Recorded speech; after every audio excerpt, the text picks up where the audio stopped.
Hello.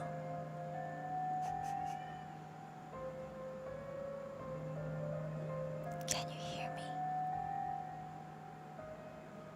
Why do I hear myself? Oh.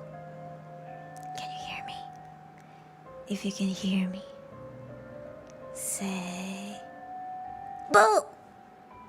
Got him!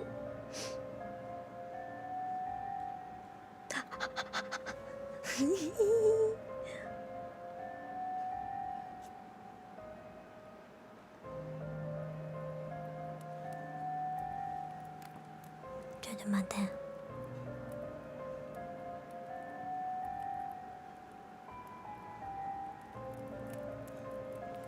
가게. Let's go. Owl, welcome. Okay, so 조금만 Everything's okay. Can you guys hear the BGM? Is it too soft?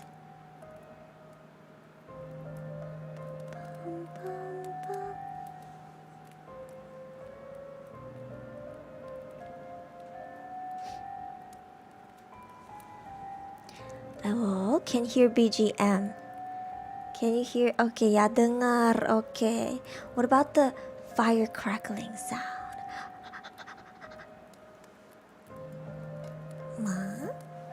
Can hear. Okay. Welcome to my stream. My name is Aozora Kurumi and I'm from Project Kavvaii. Welcome. I'm the Greek god Hermes' apprentice. If you don't know who Hermes is, kaget goa. Thank you, Lucy, for $1. Boo! No! Stop it! If you don't know who Hermes is, feel free to Google. Just make sure you type Greek god. God and stop. I hate this. I should have turned it off. Yada. Hang on. That scared me. You know what? Fine. I'm not gonna turn it off. I'll leave it on. We haven't even started. And I already got scared.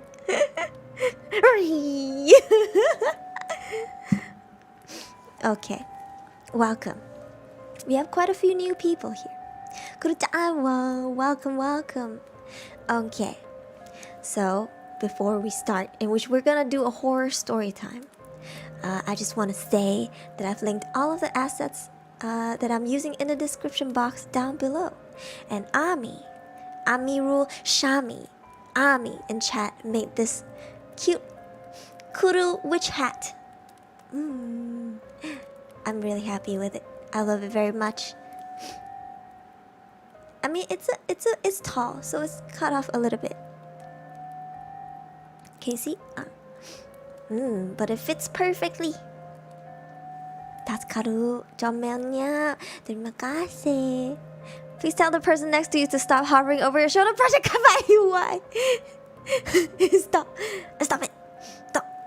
Why you scare me like this? Sheesh. Ami made this. Yes. Custom made only for me. Thank you. That's Karu. Too lazy to name. Not so fun fact. Lots of people dying to the Black Death. People stop burying their dead in graves instead in pits. Basically, there's a lot of unmarked graves scattered all throughout London. Blimey. Well, I guess Obito better watch out. He's like, I'm not even here. Why you? Thank you, Kazutora. Thank you. Rest well. Thank you for dropping by and leaving a like. Thank you. That's so sweet. Thank you, Noob, ML, and FF. Thank you. Or am I? Sorry. Oh, Obito is here. Kurumi, look out the window. Yamira! Stop it. Okay, today we're supposed to get spooked out together. Not just me by myself. If I go down, you're coming with me. Yeah. Okay. Found it out on BuzzFeed Unsolved. Very good channel. Do go check them out as well. Yes. Let me get my water bottle.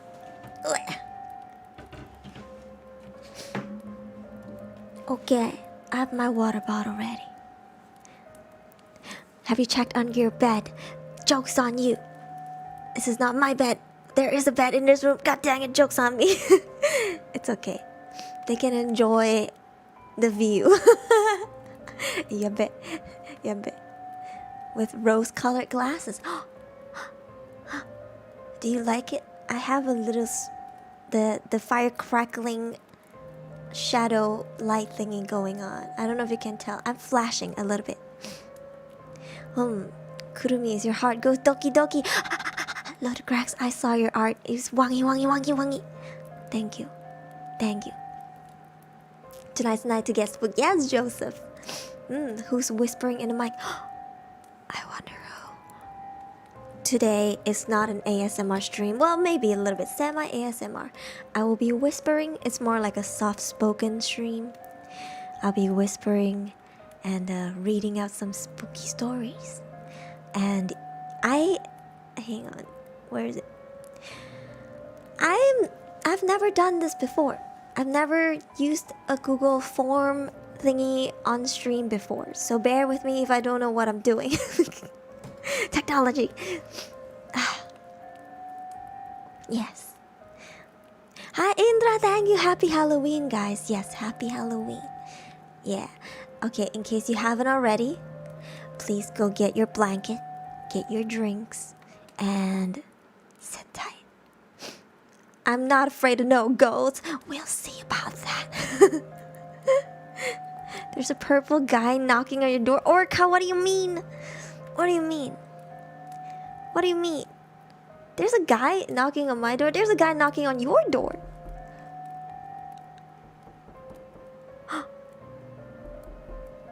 Who could that be? Stop it!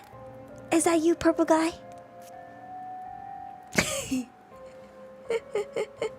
I screamed. Okay, I'm not sorry. Today we're all gonna get spooked, okay? And I've not read spooky stories on my stream before, though I've always wanted to do this. And finally, today is Halloween. We shall do this together.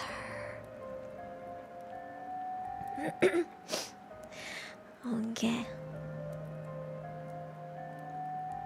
We might start with something light or not. I will show the website on the stream, so you can go check it out if you want. And also you are able to send in your horror stories. So far we have 24 hopefully spoopy stories. Please no more than 300 words, and if they're all very short and nothing yabe or creepy, I mean creepy is okay, nothing yabe or, you know, disturbing in a bad way, then I will read them all. If we have time. Yes. Welcome back, Kazutora. Welcome back. Okay. Sheesh. Alright. Hey, Razzie. That is scary. Kawaii. Alright. First, we will start with reading some stories from the internet, from the webs, if I may. Also, I hope you like my theme today. I made it specially for today. Okay. I am going to show you guys. Today we are reading stories from Creepypasta and maybe Reddit NoSleep and maybe Sixpence, but mainly we will be focusing on Creepypasta because that's where the OG horror stories come from, the OG spoopiness. Alright.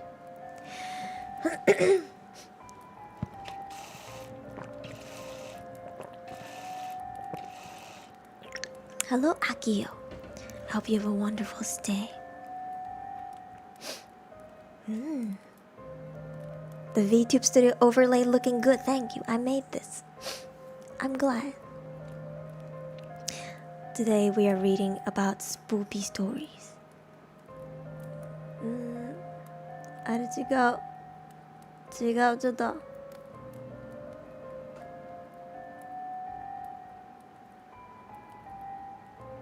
Okay. I will show you this. I will hide chat on the stream. If you want to rewatch, you can look at the chat from the chat bar, okay? If you're rewatching from the future, hello from the past. Please read the chat from the YouTube chat box, okay? It won't be on stream, for I will show you guys the story so we can read it together on stream and watch me struggle with Paynglish. Paynglish is what we call me struggling with English.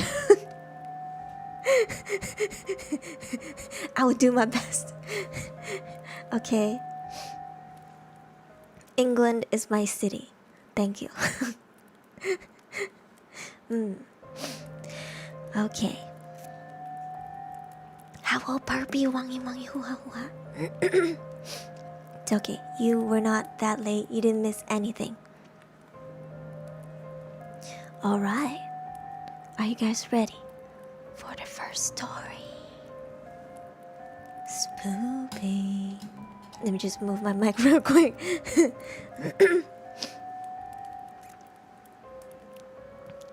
Antarctica is my Iceland. Stop it. Okay. Let me just move this down a little bit. Okay. Jetson is here. Maybe I should put...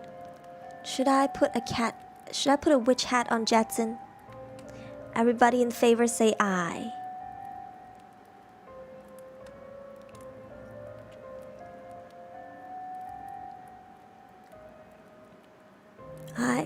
Aye, okay.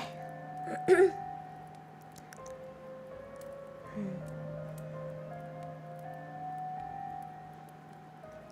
you go. It's a bit too big for him, but he'll live. He'll live.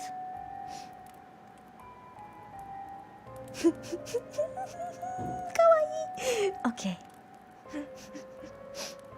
Kudu simping for my cat. What is new?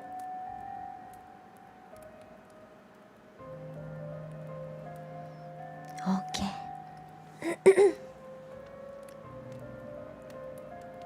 Wado, he's blocking the... Maybe I should move him to the matin. Come boy. Where should you go? Here. No! He will be floating in the back. If you say, look at your back, it's my cat. I will not be fooled. I will not be fooled. Okay. He's a happy boy. Alright.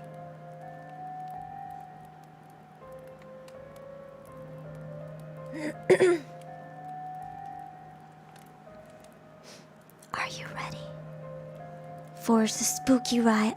Delphine is... Hang on. Let me give you a wrench. Hello, Safia. Hello. Alright. First story. It's called A Warning About Silence. I didn't read any of these, by the way, so if they turn out to be yabe, we will move on. Nice hat. Thank you, Roberto. Ami made it for me. Okay. A warning about silence.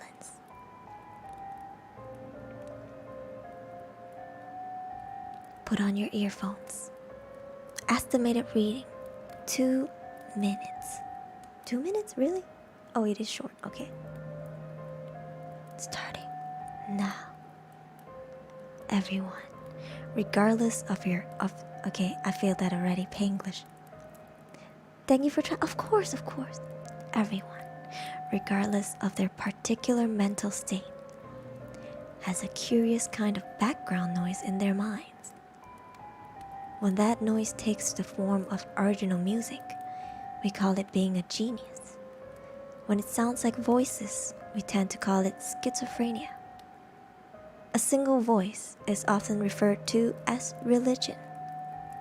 most people go through their entire lives without ever being consciously aware of this omnipresent oral phenomenon, save for in those rare moments when it catches their attention. Perhaps they think they've heard their name being called, or that they've been listening to the air rushing through their veins in their house. One way or another, though, the noise is there. You can hear it if you listen for it. Lie down in a quiet room and focus on clearing your mind. Mute your internal monologue.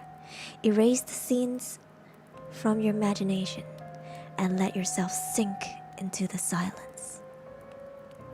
Before long, the whispers of that hidden soundtrack will become evident, then grow louder as you learn to recognize them. It could be that you'll find answers to questions you don't even know you were asking, or perhaps discover a sense of inner peace that had been lacking in your life. Some folks refer to this as meditation, even if they're mistaken about what's really going on. The truth, you see, is much less comforting.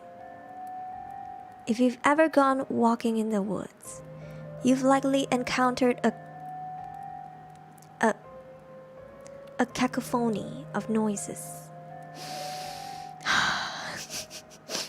The songs of birds, the chirping of insects, and the quiet rustles of small animals rushing through the undergrowth become so commonplace that our minds tend to tune them out. What we notice, though, is what happens when a predator draws near.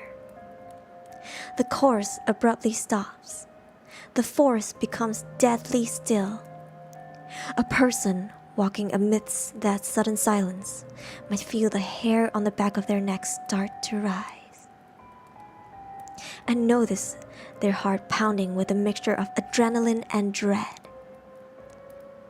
When you listen to the sounds in your mind, it doesn't matter what form they take. What matters is that you hear them at all. As long as that clamor is present, you know that you're safe. All is well, even in the most tumultuous of times. The danger arises when that noise seems to stop, when you suddenly experience the most potent silence that you have ever encountered. In that moment, you may start to feel as though you are being watched. After all, in that forest, the predator is the quietest of all. Try it for yourself if you'd like. When next you are completely alone, imagine you are listening to a sound of some kind. When that sound seems to stop, you'll know that you had been noticed. Advertisement, wee! Guys, focus. Okay, focus. I don't know how to take this off. Okay. Bruh, I feel like this could happen. It makes sense. Because if you think about it, some people can't do this. I cannot. I need background sound. Okay? When I sleep, I need some wind sound. I need some AC sound or some sort of sound like background music or ASMR. I cannot sleep in total silence. I will start hearing the sound. It's gonna like get louder and louder the more I get frustrated. And I feel like this might happen. Lie down in a quiet room and focus on clearing your mind. You know, I think this could happen. You know, when it's too silent, you'll know that you have been noticed. I use music. Yeah, same. I get rickrolled by my own silence. Well, that's on you, ain't it? Sounds like a you problem. The greatest horror, next to big words, ads. Lady Dimitrescu, welcome back. You are gorgeous. I miss Resident Evil 8. I'm still contemplating. Should I play the DLC? Is there a DLC? I miss it. I want to play it again. Yeah, my cats noticed me. Alright, ladies and gentlemen. That was just okay. Was the reading too slow? I don't know. I try my best, because if I read fast, I'm gonna start messing up left and right. What are these words? Cacophony. Cacophony. Cacophony.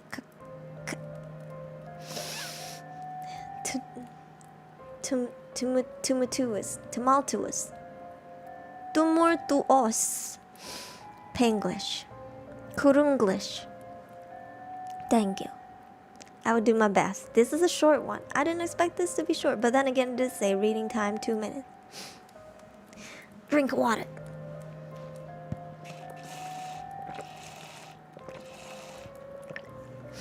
Oh no. Caca means poopy. Caca means poopy in Spanish. In case you don't know, caca means poopy in Spanish. Alright. I only picked a few out of, how did I see it? I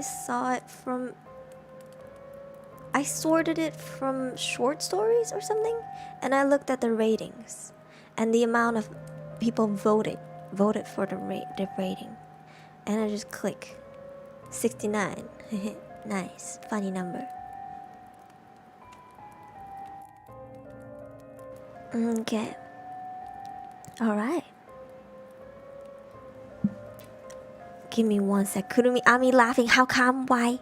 What is he laughing at? Hang on. I need to pull up my app on my phone.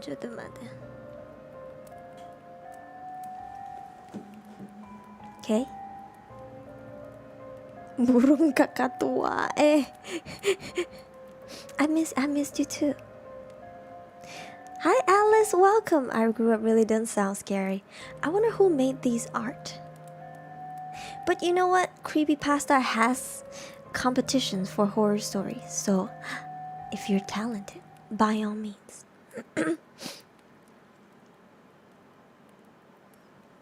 Hang on, give me this. Okay. Can see hair, I know, right? Can you see my ribbon?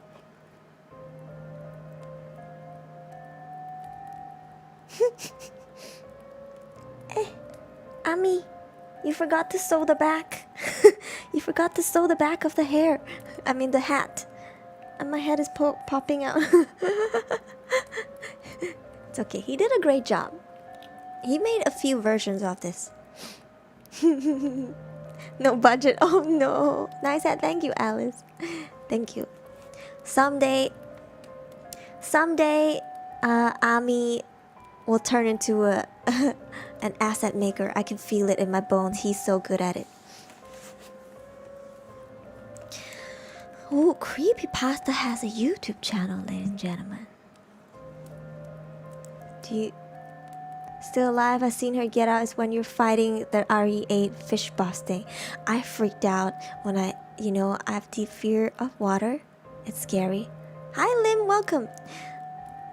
Wangi wangi hoo ha give S Barwi sayang. Okay. Curry pasta. Oh, Perpy will be all over that. Okay. Next story. I grew up. 8.34 rating from 213 votes. That's a lot of votes. It's a lot of votes. I think that's the most votes I've seen. Estimated reading time 8 minutes. Oh no, I already see a lot of big words. Do you have phobia of sea? Yes, I do. Deep waters, I'm scared of. That's the true horror. I'm scared of big fishes. Yes, fees. I'm scared. Wanjai. Arti GWS apa sih? GWS is get well soon. Yeah, you say that to people who are down bad. If they go wangi wangi hoo ha hoo, you say GWS. Trypophobia, are you scared of it? Yes, but I think I've gotten better at it. It depends on how small the holes are. Yeah, but it is very scary. Hi Prince, how? Twitch streamer. Thalassophobia, yes, I have thalassophobia. Though I do like watching those diorama videos on YouTube. They're nice. The resin art. Hey now. Yabe. Alright. I already see it on the first sentence. Have you ever heard of the fear of long words? I feel like I'm gonna revisit a lot of those fears today. Alright. This story is I Grew Up by Samantha Miyake. Mayhaps a half Japanese. Alright. Let's go. My father died from pulmonary hypertension when I was only 4 years old. I still remember the night he had the heart attack, watching from the third-floor window of my great-grandmother's bedroom as he was wheeled on a stretcher across the driveway. Hell, I still remember the bare and twisted trees in the front yard, their shadows creeping like eerie tendrils across the lawn. This has little to do with the story I'm about to tell, but it illustrates a point to all those who have questioned my validity in the past. My memories of an early childhood have always been very clear, especially during that time of loss in my life. This is not something I imagined. This is not a memory that is vague to me. If I can remember that fateful night, I'm sure that I'm remembering this perfectly. The real story started in the middle of October, not long before I lost my father. Halloween was my favorite day of the year, and the entire month leading up to it was always a time of excitement.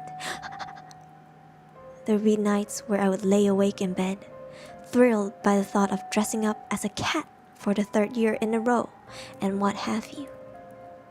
One night in particular, after my mom stuck her head in our room and scolded me for still being up, I forced myself to close my eyes and attempt to drift off. I was almost there, just on the edge of sleep, when I hear the door slowly creak ajar. Being a clever kid, I thought it was my mom, and kept my eyes closed while feigning cartoon snores that, in reality, she totally would not buy. It was my assumption that my mom would eventually leave, satisfied that I had finally nodded off. But instead, the door creaked even wider, and heavy footsteps began to trot into the bedroom. Eventually, I dared to peek with one eye open to see what was going on. What I saw was not my mom at all, but a monster. He was by no means scary. In fact, he was kind of cute. Zip. Covered entirely in thick orange fur, he towered over my bed with a wide grin of pointed teeth. 2 gnarled ram horns sat on either side of his head, and due to this size, they almost scraped against the ceiling. The monster did not acknowledge my sleeping little brother in the bed across the room. Instead, he held a clawed hand out for me to take. I'm not sure why I thought it was okay, but I accepted his gesture and placed my tiny palm within his and held it tightly. Slowly, he led me across the room and towards a blank space of wall where my mother had been intending to put some sort of wicker furniture. I watched in curiosity as the orange monster gently scraped a white door shape against the wallpaper with his claw, and in an instant a gateway had appeared, still leading me with the utmost care. He stepped through, and we were engulfed in a bright flash of light that forced me to squint. As it faded and my eyes adjusted, I found that we were no longer in my bedroom. We were in what I can only assume to be his world, and it was a world that I marveled at. A cobblestone marketplace stretched on before us, filled with stands and carts manned by every kind of monster you could picture. Witches cackled from a booth full of frothing potions, and they gave me candy corns as we passed by. Vampires chilled beneath the shade of an awning, selling decorative vials of blood that glowed like obscene stained glass. There were werewolves, skeletons, mummies, and so much more. All of them busy preparing for Halloween, and all of them very friendly. Making our way downtown, walking fast faces past. Making our way through the market seems to take hours, but it eventually led into a wide park filled with trees and another glimmering gateway at its entrance. My monster guided me there, and after exchanging a warm embrace, he ushered me through the gates and gave a cheerful wave goodbye. And then I woke up in my bed. My brother was still sleeping soundly across the room, and the blank wall was back to being blank. Drink breakfast, I told my family the wild tale. My mom reacted the way you'd expect the mother of a 4-year-old to react to some made-up story. My dad just smiled weakly. It was a dream, and I figured that was the end of it.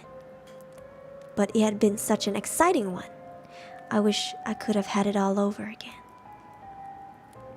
1 year later, my wish came true.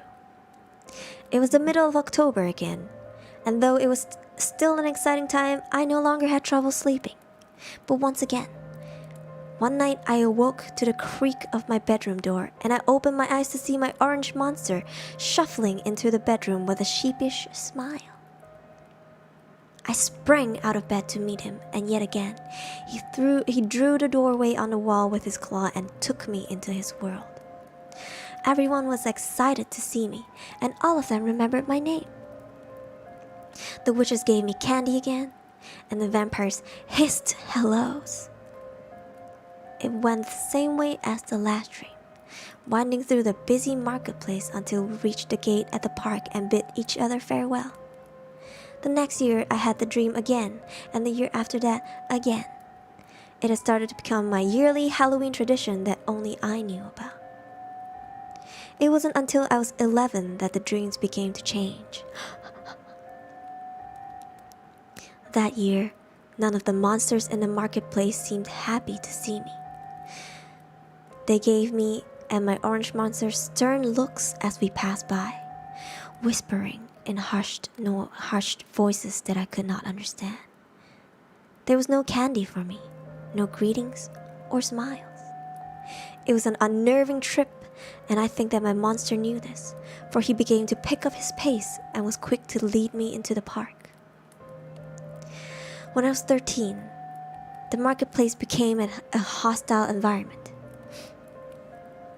All the kind creatures I had come to know for almost a decade shouted in harsh voices. They pointed with bony fingers, spitting angrily and ordering us to leave. For the first time, my monster actually picked me up and carried me through, not stopping until I was at the gateway. I was 16 when the dreams finally became nightmares. My monster had come for me, like he always did each year. But something about him was different.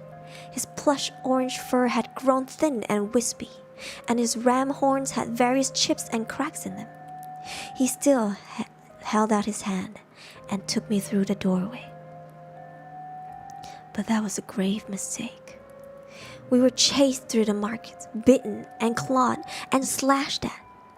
My ears were filled with whispers loud enough to drown in, but nobody's mouth were moving, and it seemed almost like they were being spoken in tongues.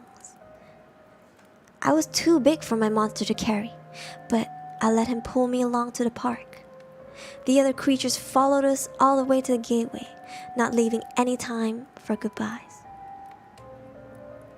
I was shoved through and woke up drenched in sweat in my bedroom. 17. My mother was a shadow of what he once was. 17. My monster was a shadow of what he once was when he came to collect me. There was no chasing in this dream, no sense of imminent danger. There was, however, a massive dread that hung over us as we ambled through the cobblestone marketplace. The creatures stopped still at their booths, black holes in place of their eyes and mouths. They turned and stared as we passed, though they were otherwise motionless. My monster had to stop often to catch his breath before we made it to the park. Before I entered the gates, I enveloped him in my arms and squeezed him tight like I had done as a child. He looked at me with sudden eyes, but grinned with those big teeth and ushered me forward like he always did. When I woke up, I found my eyes were wet with tears. The next year, I wondered if perhaps I would have the dream again. It was very late in October, much later than usual, and I had yet to dream my dream. On Halloween night, after late night partying with my friends, I dreamt in a daze that someone was clawing at my walls. I got out of bed and moved cautiously across the floor to see that the light-filled doorway that my monster's world was wide open. My monster's world was wide open. My bedroom door, on the other hand, was shut, and I was completely alone. I went through the gateway by myself, wondering if perhaps he was waiting on the other side. Again, I was met with a change when I found out the long cobblestone street was empty, void of all structures and life. The only thing that accompanied me were the long smears of dark brown blood and the scatterings of what I could only assume to be flesh. There was a horrible rotting smell that made me cover my nose with the collar of my pajamas and forced me to make the familiar walk with trembling legs. For hours I walked, my bare feet slipping in blood and gore, staining my toes and making me shudder. I called out, but was only met with the sounds of the wind whispering through the streets. As the marketplace ended and gave birth to the park, I came to a halt, and my stomach churned violently. There were corpses in my path now, of the witches, the vampires, the werewolves, and monsters. They were mangled, horribly disfigured, and discarded in piles carelessly. No longer were they eyeless or cruel-looking, but the friendly creatures I'd imagined when I was young. I was slipping through more blood, more flesh, and now dodging bodies and bloody bits of candy underfoot. Straight ahead was the gates of the park, and standing before them was a familiar sight. The recognizable shape of my monster was waiting for me, but his back was turned. His fur was also very patchy, I noticed, revealing a muscular gray body that bulged and twitched with veins. The closer I drew, the better I could hear his deep, rasping breaths. He did not turn to face me, but instead seemed hunched over something. My foot connected with a limb and I tripped, yelping in surprise. The voice that came from my mouth was higher though, sounding much younger than that of an 18-year-old's. The sudden cry made my monster freeze, and slowly he turned to face me. In his claws, he held the dismantled remains of some sort of corpse. Its stinking brown blood stained stained his fur. When he saw me, he grinned with a new set of razor-sharp teeth. The smell of decay breezed out of his mouth. Ooh, and I found myself gawking at the bits of flesh that dangled from in between his fangs. I was a child then, drowning in my adult pajamas and feeling my eyes well up with tears. I stumbled back to put space between us and choked back a tiny sob when he reached out for my hand. "Why?" I pled, overtaken with fear as he drew up to a much higher height and loomed over me. "Because," he answered. It was the first time I had heard his voice. Yet I knew that he did not sound it that way. He spoke in a low rumble, wrong, inhuman, like something ancient and not of our world. "You grew up." Again, he held his hand out with splayed open claws, but I did not take it. I shoved him away and went scurrying over the bodies below, making my way through the gateway as quickly as I could. I awoke in my room with my mother standing over me, demanding to know why I was screaming in my sleep and if I needed to go to the hospital. I'm 23 now and haven't had the dreams since. And if I'm being honest, I don't think I ever will. I still think about them from time to time, musing about it to my husband and friends. They always shake their heads at me, laughing, and reminding me that nobody remembers things like that at such young ages. It must have been one dream, all thought up at once and made to feel as though it has been recurring. But I know that's not the case. I remember. I still remember. That's it. What does that mean? I think this is a true story. Do you guys think this is a true story? Then again, it's creepypasta. It is nice though. I did feel very, I feel the immersion. Okay, I have to say, there are some creepypastas that people have seen the same monsters before. There was that Charlie boy. I think his name is Charlie Boy. He's basically a boy with a dent in his head. Like one side of his head was bashed in, and people see this kid in their house, and a lot of people have seen this kid in their house before. Yes. So maybe if you guys have seen these similar monsters, do tell. I think the kid's name is Charlie. I can't remember. If I can, maybe I'll look up where I can read up that story. I'm too depressed when people time out me. Thank you. Then please don't get time out. If you scroll down in the description box, there are chat rules. Not hard to obey. Very easy, simple. Even if you're small brain, you can follow. So yes. Not all creepypastas are real. Yes. Easy peasy lemon squeezy. I think this was a nice story, though there was no ending to it, but it was very nice. And also, these are things that, you know what, maybe in normal day it might happen to you, or maybe it has but you never remembered. Could that be it? Mayhaps it's happened to you, but you do not remember. I will tell you guys about some personal supernatural stories, if you want to know. Only if you guys are interested. But I'm in no way trying to convince anyone to believe in the supernatural. I'm not here to preach about their existence. I just wanna, if you guys are interested, I can relay on an incident of what happened.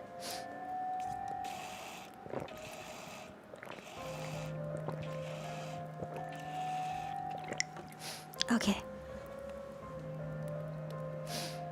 If you guys are bored of the song, please tell me. I have two.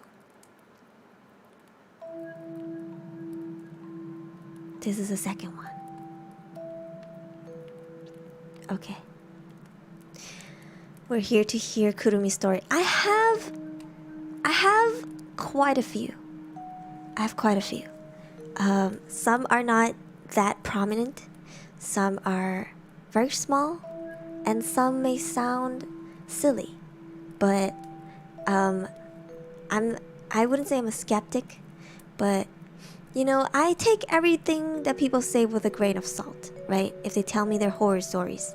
And if these things had not happened to me before, I would have been like, oh yeah, cool, cool. I would not discredit them, but I wouldn't believe them 100%. Yeah. However, I have experienced these. So that's why I suppose I can just blatantly say it. And once again, if you're a skeptic, please don't be mean. It's just personal experience. You don't have to believe it. You don't have to believe it. I'm not here to preach about nothing. Welcome, Panda. Panda Po, welcome. I'm scared to go out tonight. Stay at home. Stay at home. Have you seen them before? Okay. Let me tell you about this one incident. I'm calling it an incident. I don't want to call it a story because it actually happened to me. Okay. Growing up, I was a very wimpy kid. When Kurumi grew up, okay, I was scared. I was scared of everything. I was already scared of ghosts and stuff. And you know, I watched horror movies growing up, and I was always like, oh, if this happened to me, I wouldn't like it very much. And so growing up, I shared a bedroom with my sister, Kurusis. Let's call her Kurusis. Okay? And of course, growing up, I lived with Kurumama and Kurupapa. Hi, Teru. Hello. Hello, brother. Yes, your sister-in-law. Yes. I shared a room with Kurusis. And our beds were not double-deckers. It was like there's a normal height bed, and then if you pull out the bottom, there's another bed. Do you know what I'm talking about? I would try to describe everything in detail so you can picture it.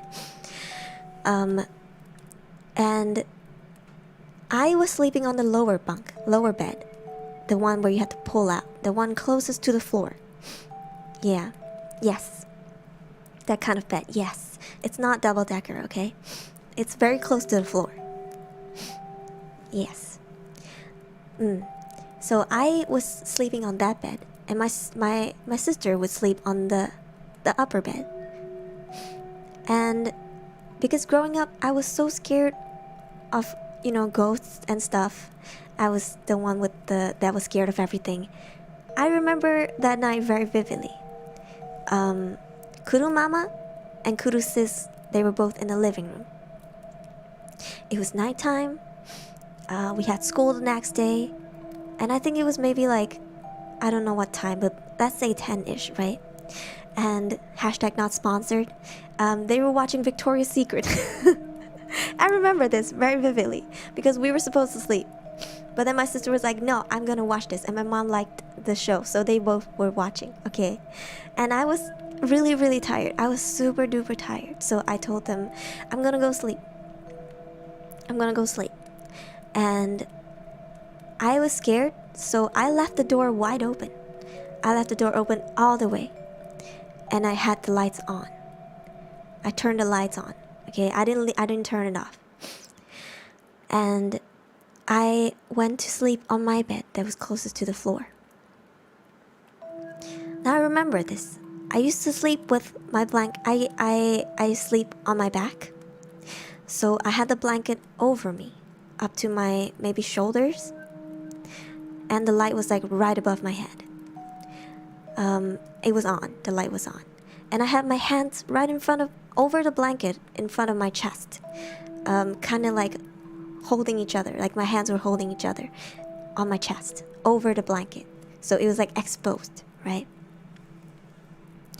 And I was just, I go to bed. For some reason, I went to bed every night scared of something, but I didn't know what. Then again, I was a wimp. Okay, I was scared of everything. So I remember closing my eyes, and then I was just about to drift off to sleep. I was just about to go into sleep. And then I felt something. I felt somebody massaging my middle finger. Yes, I felt something massaging my middle finger. And in a brief moment, it happened. And I was like, ooh, like I opened my eyes, right? Because I was like, what the heck? So when it happened, I opened my eyes. And what I saw was, I saw a girl. I saw a girl sitting beside my bed. And she wasn't like close to my face. She was like near maybe my waist area, but she was on the floor. She was kneeling, like on the floor. And it was a split moment, but I saw what I saw. And she was massaging my middle finger on my right hand. I remember this vividly. And it was weird, right? And I blinked. And she was gone.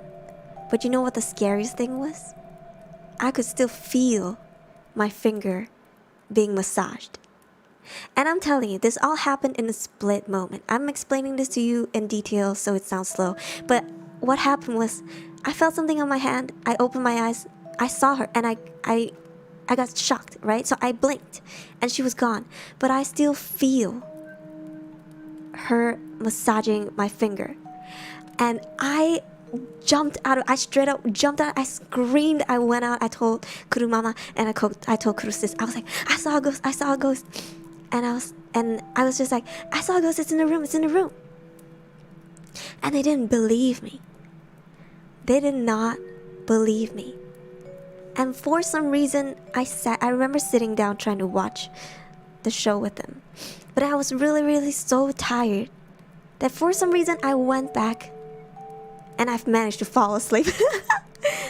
And revisiting this, I guess, it's been years and I think about it all the time because it's so bizarre. It's very uncanny. But I remember she was wearing a sailor's outfit. Like it was white with blue, maybe red. I can't remember. It was like all a blur. I didn't see her face or anything. She had short hair. And she kind of like looked like down a little bit. She wasn't like staring up or anything. She kind of looked down, and I mean, she was looking down on like at my hand. And yeah, sailor outfit. And it was just so bizarre to me. That was probably, for as far as I remember, my first and most prominent encounter with supernatural stuff. Yeah. I think that is the most prominent, and I will never forget. I don't think I'll ever forget it for the rest of my life. I've told many people this story, and I was always like, you know what? I'm not trying to make you believe me, but I'm telling you, man. I'm telling you, I've seen and felt things. And I did not see her face. And it's weird because people tell you when they touch you or when you feel them, they're cold. But for me, it wasn't cold or anything. It was just like if a normal, like, you know what I mean? Normal touchy feel, or maybe I wasn't focused on it. It was not cold for sure. But it wasn't like hot or anything. It was just like you just feel somebody touching you, and you know, it wasn't like super cold or anything. So I don't know. That's just my testimonial. Yeah, now I'm scared, bro. I'm sorry. I mean, believe what you like. Just be respectful even if you don't believe it, you know. Yeah. Yes, hello Hanta, welcome. So that was one of the experiences. And maybe I'll tell you guys more after a few stories. But yeah, I don't know, don't animate it. I'm not sure if I want to see it in animation. But yeah. I don't think I'll ever forget. Not till the day I die. Ariel, are you sure you wanna fall asleep to this horror story reading? I'm asleep with my cat tonight. Yeah, maybe it's the temperature in the afterlife, but for that moment, I did not feel it. You know? Or at least in that single moment. In a split second in the midst of everything coming at once. At least it didn't catch my attention that it was cold or anything. Yeah. Also welcome, Akun. Yeah. Came for the horror, stay for the ASMR. Kawaii ne go wangi wangi. So yeah, that was my personal story. If you have any, please drop them in the pinned link. Okay, no trolling. Okay, I don't wanna see no Rick roll, no nothing today. We're here for serious spoopy talk. Okay, I pinned the link in chat so you can send in your stories. Please, no longer than 300 words. The Greek believed that the drop in temperature felt is due to the ghost drawing your spiritual energy from you. Mayhaps. You know, sometimes you feel like you're just randomly walking, right? On the streets. Even if it's daytime. Just on the normal, like any normal day, you suddenly feel like you're like a chill running down your spine. Suddenly, whoa, I have goosebumps out of nowhere. Mayhaps you just passed something and you didn't know. Or it could be just a breeze in the inside of a shopping complex. What do I know? Isn't supernatural, but it's still pretty scary. Yes, by all means, any horror related serial killer stuff, go ahead, or make some stories up as long as it's scary. Yeah. The horror story Google form expired. When is it expired? Is it expired, Project Kavvaii? I'm not sure. I don't think there's an expiration date. Is there? I don't know how these things work. I've never used Google Forms. Jota. Did I? Did we? I don't think we do. Not expired, yes. Keep sending it in. Be my guest. We have 30 responses right now.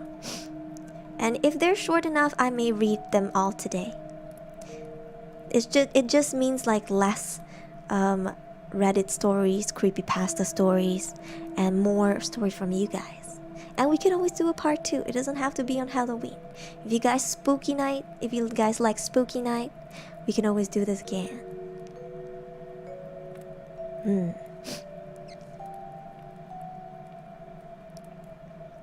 Yes. Sheesh. Alright. Good night, Kurumi. Good night. I hope you can sleep after that story. I'm very sorry. I don't mean to make you guys like, you know, like swerve life left and right. Yeah. Alright. Drink some water.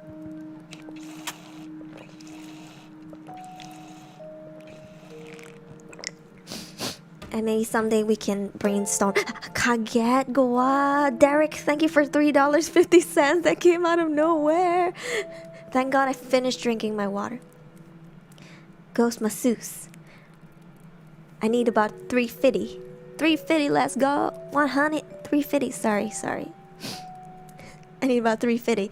And yeah, like massage my finger while I was a child. I think I was like 6 years old, maybe 5 years old. I think it was like 6, 7 years old, maybe. I was around that age. I think I was 7-ish. It feels like I was 7. I don't remember. Yeah, and I ran so fast. Wait, Kurumi, I want to check my bed. Okay, by all means, please check your bed. Double check your bed. Look behind you, or do not look behind you. Ignorance is bliss. Thank you, Derek. Let's go, spicy ramen. Yes, don't forget to snack. Drink your water.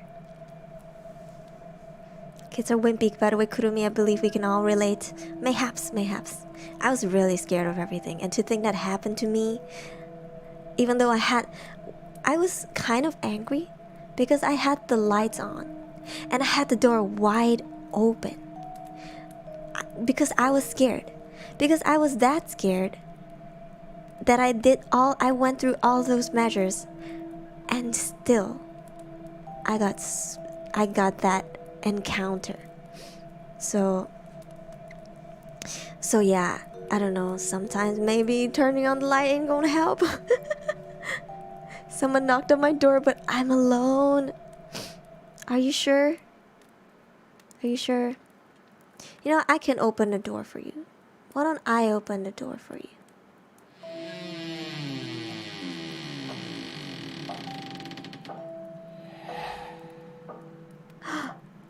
What could that be? Who's that? Who's there? Did you guys hear that? Okay, I love you guys. Okay, I don't have the heart to do this to you. I'm sorry. Until for 14 or 15, same post, same. I was so scared. I kept sharing the room with Kurusis for like, I think until maybe, I don't know. I was really like grown up. Cause we did live in the same house, in that house for many years. So yeah, it was in that house we encountered quite a few things, but I do not believe that it came with the house. And I'll tell you guys why later. Why I don't think it's something to do with the house. Thank you, Farwiz, for dropping by. I hope you enjoyed the stream today. Hello, Neon Genesis Evangelion, Ray Ayanami. Welcome. That scared the crap out of me. I'm sorry. Okay. Alright. Let's move on to the next story. Ray. Can I call you Ray? Welcome, Ray. Welcome. Alright. This story. Okay, I'm hungry. Please go get some food.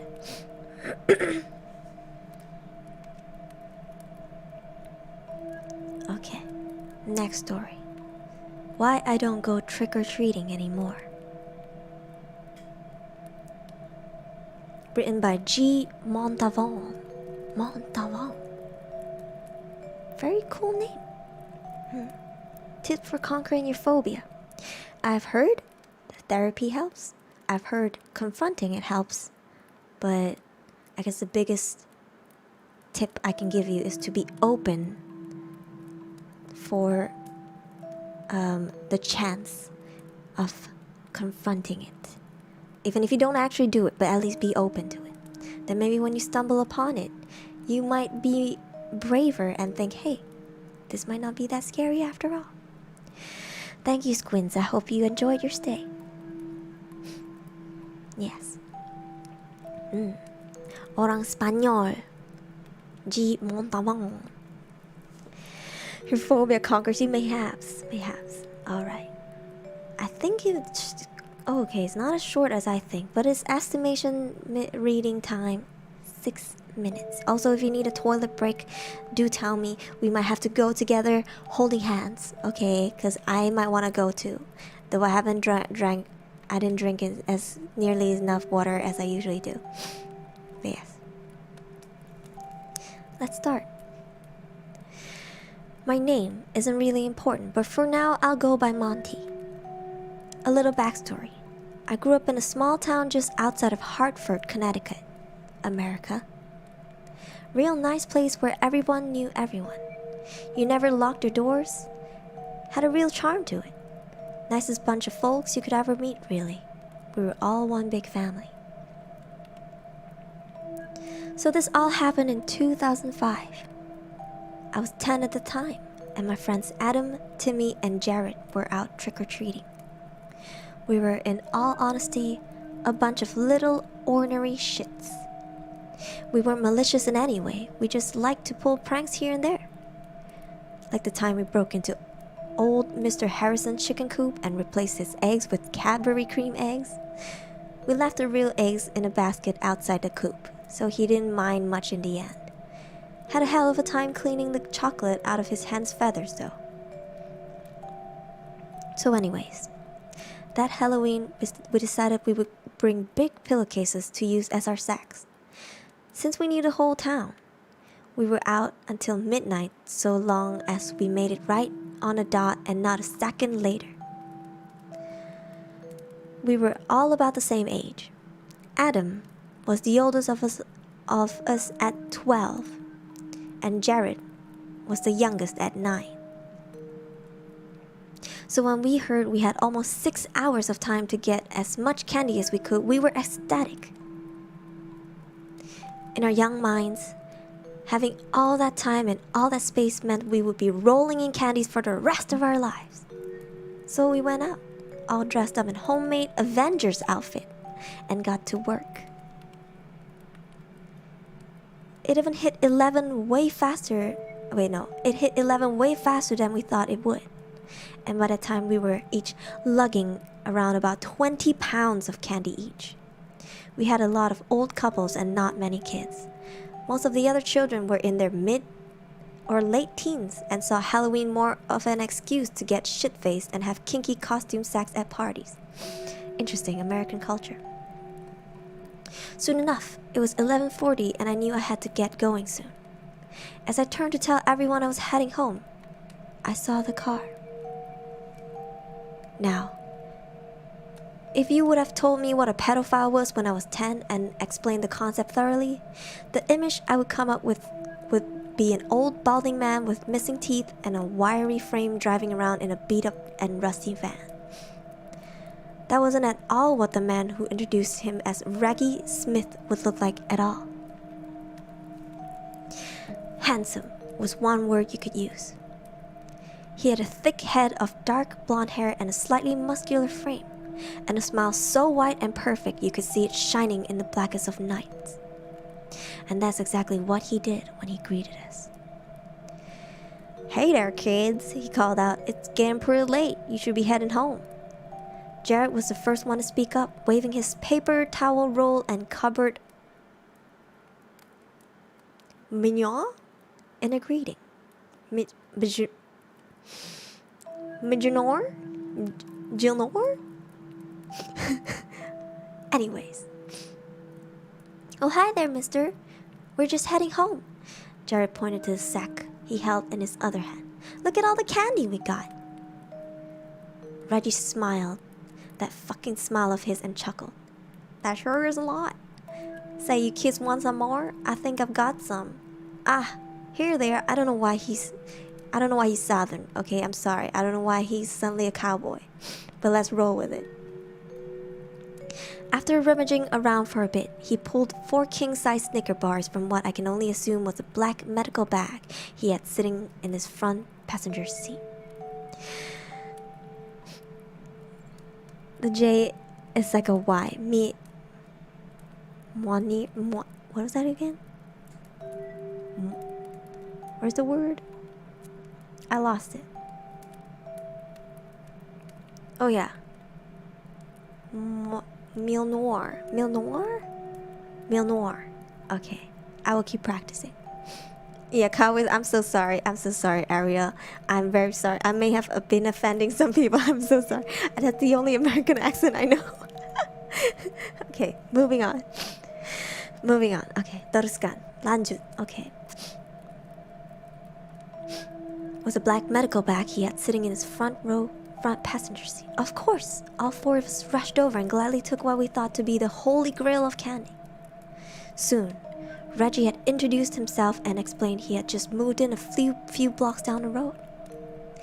Somehow, I picked up that something seemed off about him, to say the least. The first red flag came when he invited us back to his place.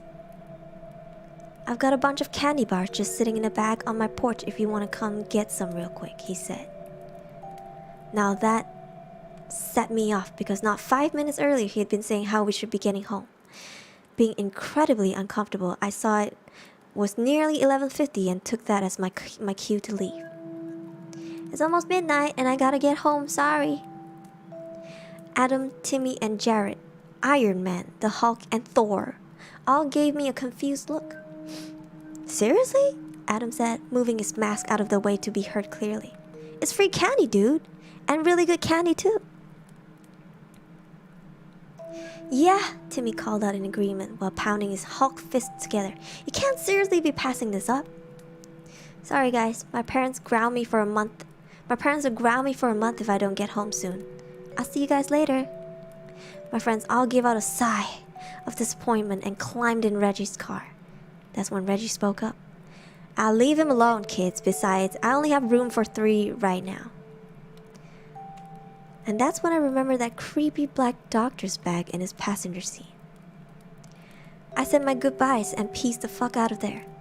Luckily, I made it home just in the nick of time, and my parents were only mildly annoyed. Soon after, my parents started checking my candy and asked me how my night was.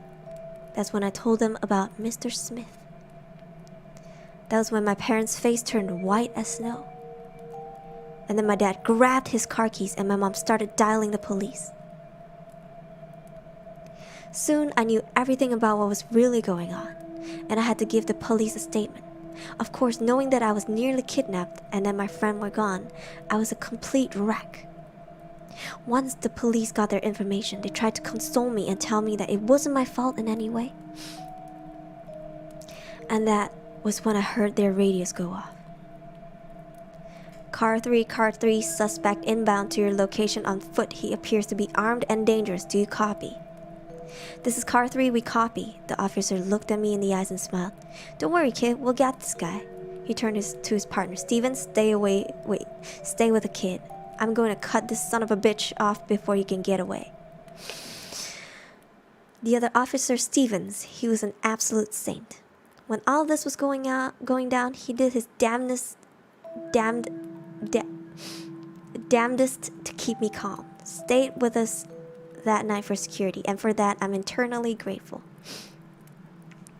The next morning, my dad came home exhausted and peeled off his dirty size 12s before crashing in his favorite chair. He and the other men of the neighborhood went out looking for Mr. Smith. They cornered him in one of the old abandoned manor houses, and he wound out shooting himself to avoid capture. That's the only consolation I get, knowing that if there's a hell, that fucker is rotting there.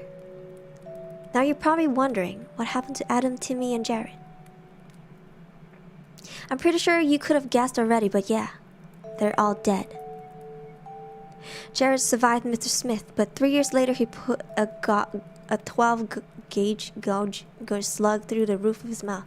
And the things he told me about that night, what he, Adam, and Timmy went through, they'll haunt me till the day I die. A couple of you more. Okay, I do not want details. Do you guys want details? I feel like we kind of know how it's gonna end.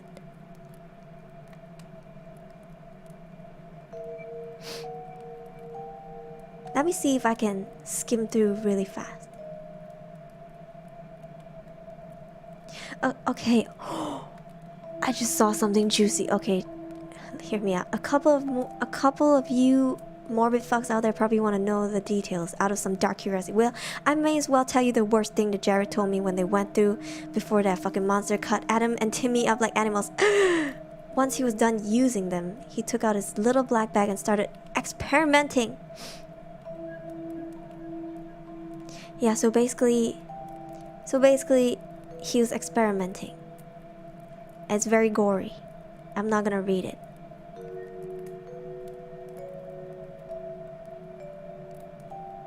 Okay, there's one thing that continues to bother me though. Before he killed himself, Jared said Mr. Smith didn't have a gun on him. Never had one, in fact. He did have several scalpels and medical instruments, but no firearm of any kind. The autopsy report showed Mr. Smith died after receiving a single .45 round to the side of the head, from where he shot himself, it seems. What that doesn't explain is why Mr. Smith's autopsy also turned out several ruptured organs and fractures consistent with what would happen if a size 12 combat boot were to have repeatedly stomped on his chest, neck, and pelvis. And nobody outside of our little town knows what happened that Halloween night. I guess some questions are better off unanswered. Do you guys get it? Do you guys get it? His dad is the one with the size 12 boots. His dad is the one. His dad is the one with the size 12 combat boot. Ladies and gentlemen, I just got chills. Yo. Hold on a minute. Oof.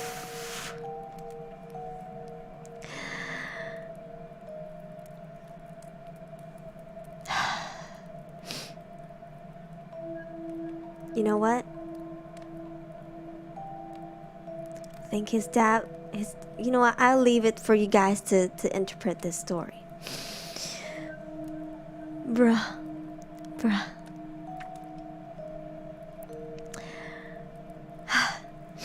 Kawaii. You think it's like, okay, yeah, maybe it'll just be graphic. What? How bad can it be? But it's always the last... It's always the last paragraph that gets you. Always.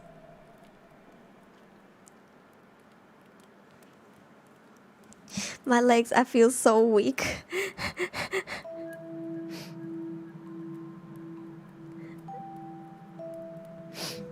Okay. ちょっと待って. You guys want a toilet break real quick? That was intense. Oh my gosh. I think we need a toilet break after that. Let's go take a... Hold my hand. Okay. Can you hold my hand? Let's go pee together. Oh, I understand now. Yes. Rasana Pengsan. No. I'm sweating. Okay, let's take a quick toilet break. 3 to 5 minutes, okay? We will take a toilet break and we'll be back for more. Maybe I can tell you guys a few more of my personal stories. Yeah. Okay. Get ready. Alright. Time for toilet break. No spooky BGM for the toilet break. Okay. Okay, be right back.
ちょっと待って。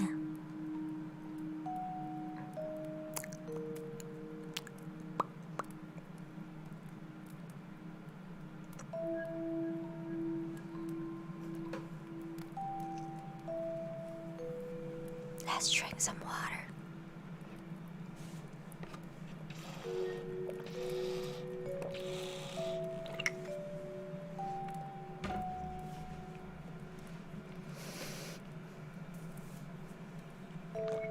Tabaso tangan kurumi da uda. Alright. Let's see what you guys ordered when I was away. Toothpaste. Why? If you don't have horror story, it's okay. Albert Einstein. Okay. Kiki, it's okay. I want Sasri. Oh, okay.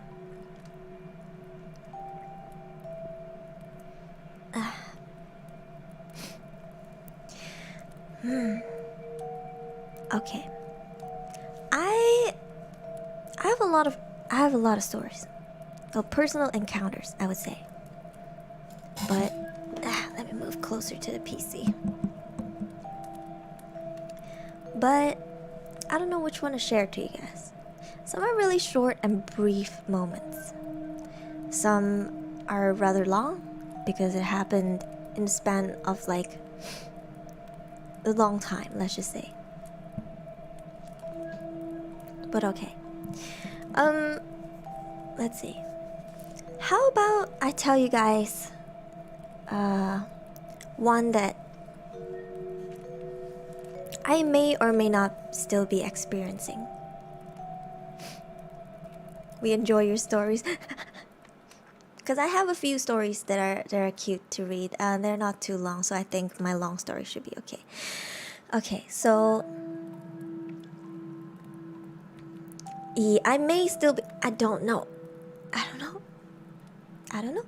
I don't want to talk too much about it because I'm alone in the room. Okay, my cat is outside. Okay. I can try to let him in. You know what? Let me go let him in. ちょっと待って.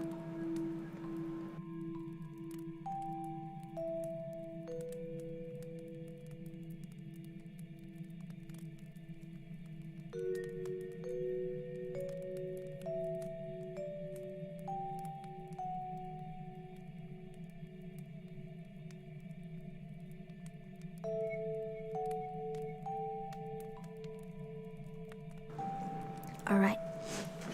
He's in the room. Hi, boy. Come here, boy. Oop, he's grooming himself. Yes.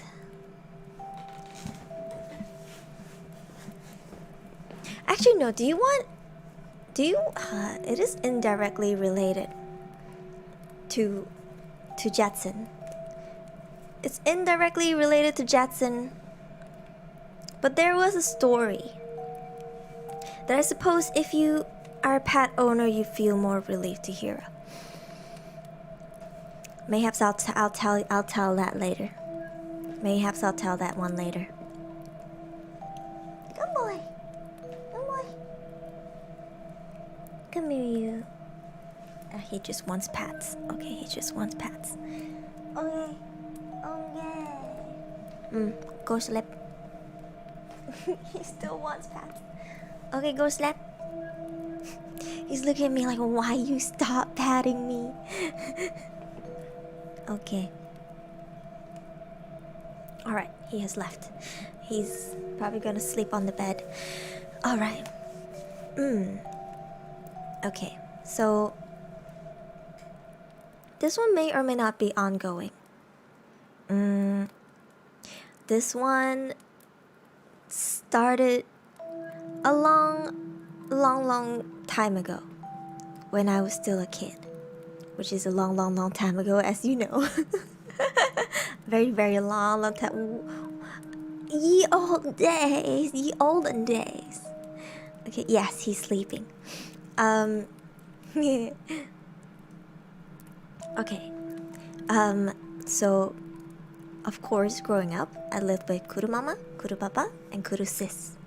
But I also have a Kuru Bro. Yeah. Kirumi minus 7,310 years old. Okay, so for a long time I shared a room with Kurusis, and then for a short period of time I shared a room with Kurubro. Okay, your brother-in-law, yes.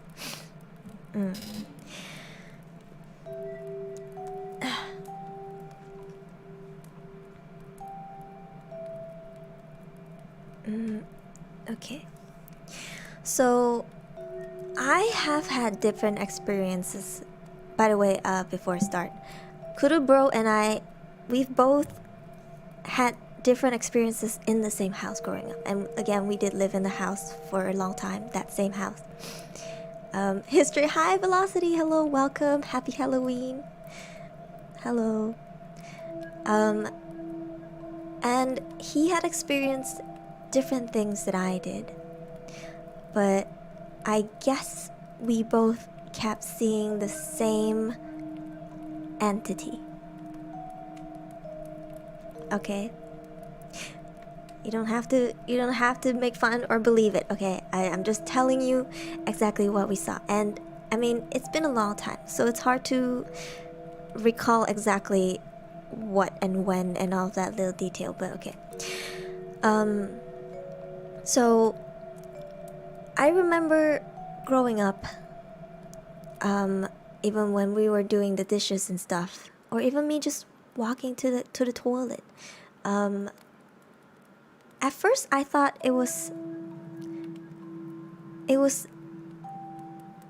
the light that made this happen, but we always felt like, at least for me, I always felt like there was a shadow over me.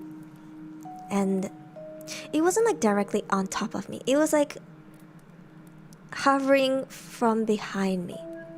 Do you know what I mean? And you guys know I'm short.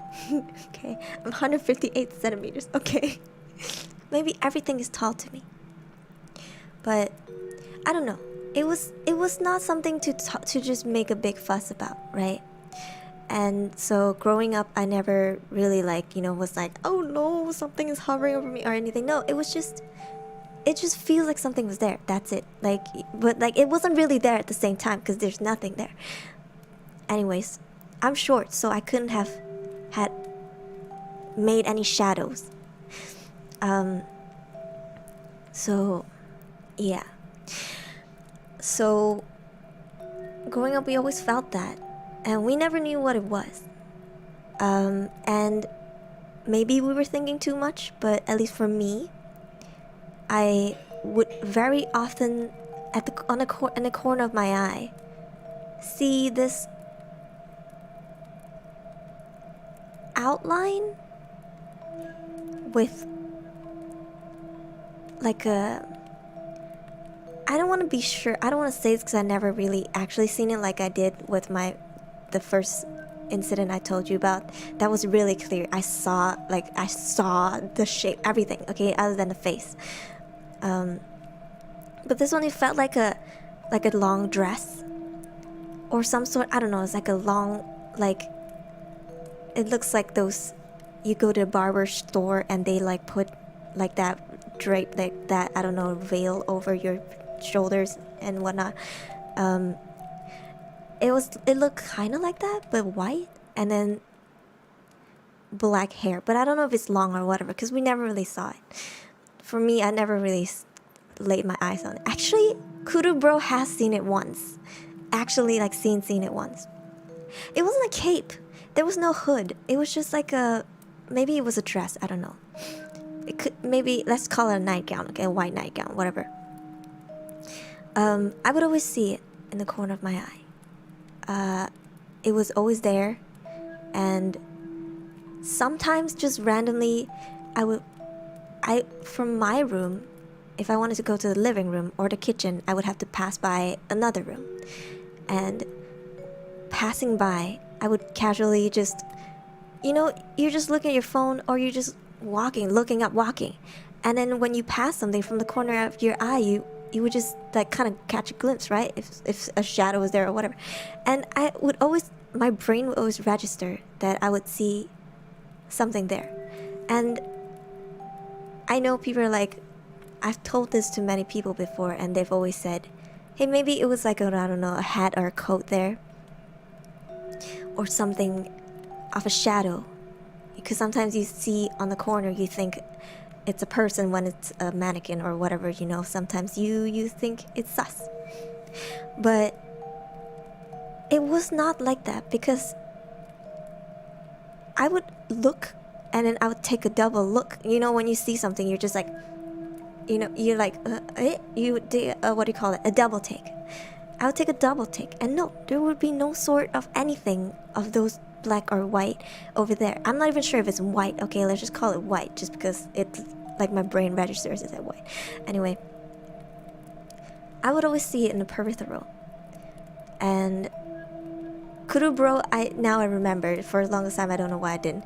He told me, because we, in our parents' room, we had a toilet, and my brother, he would always go to my parents' toilet instead of the outside toilet.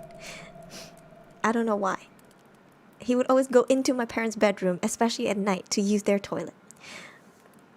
And he didn't tell us this when we were kids. He saw this when we were kids. He only told us when we grew up. Actually, he told me when we grew up, because we were vibing over these, you know, seeing this thing.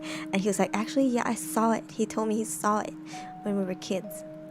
And he went to my parents' toilet, and in the middle of the night, and he said,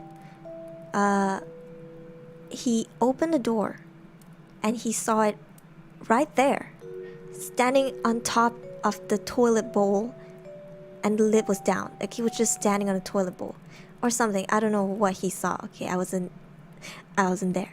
Something like that. But anyways, well, apparently he saw it.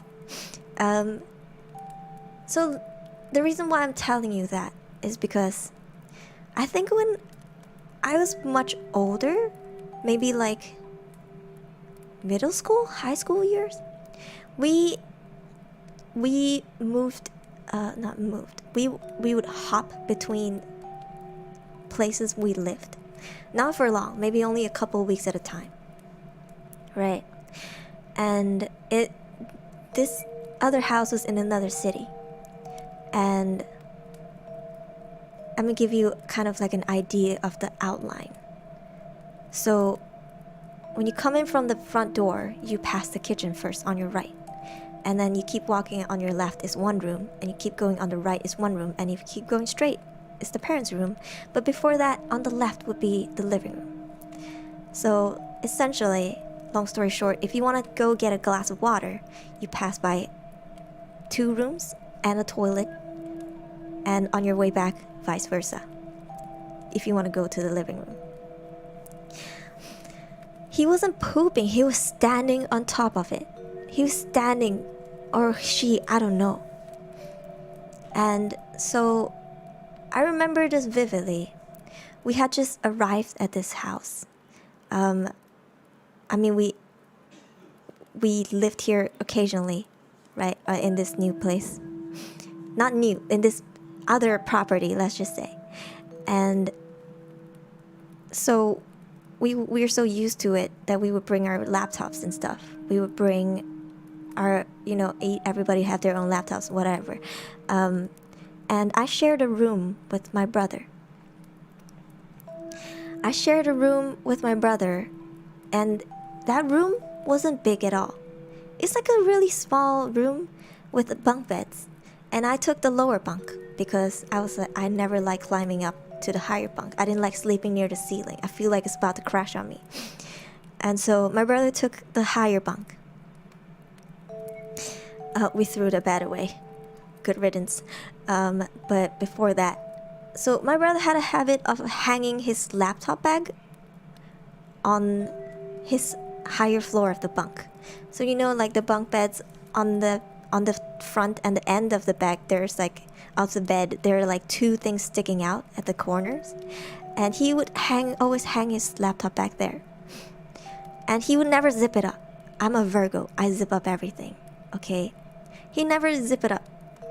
And I remember we had just gotten to this house.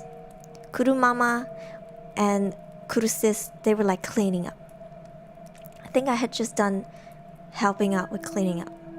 So I think I was getting a glass of water or something, and of course Kuru bro never asked to do anything.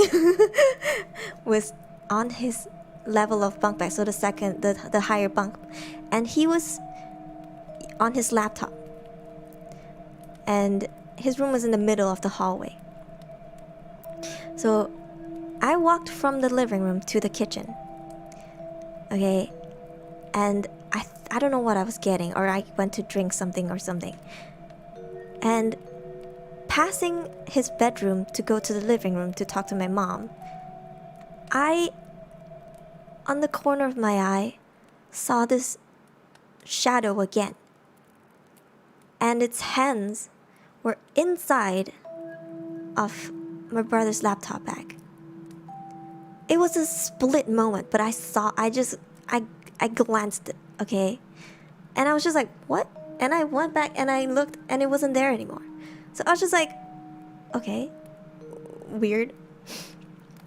So I just was like, whatever, man. I mean, at that point we had seen the shadow or whatever multiple times.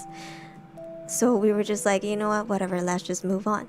So I walked to the living room and I don't remember what happened. Later on, because Kuru bro was shirtless, okay, as many guys do when they chill at home, they're shirtless.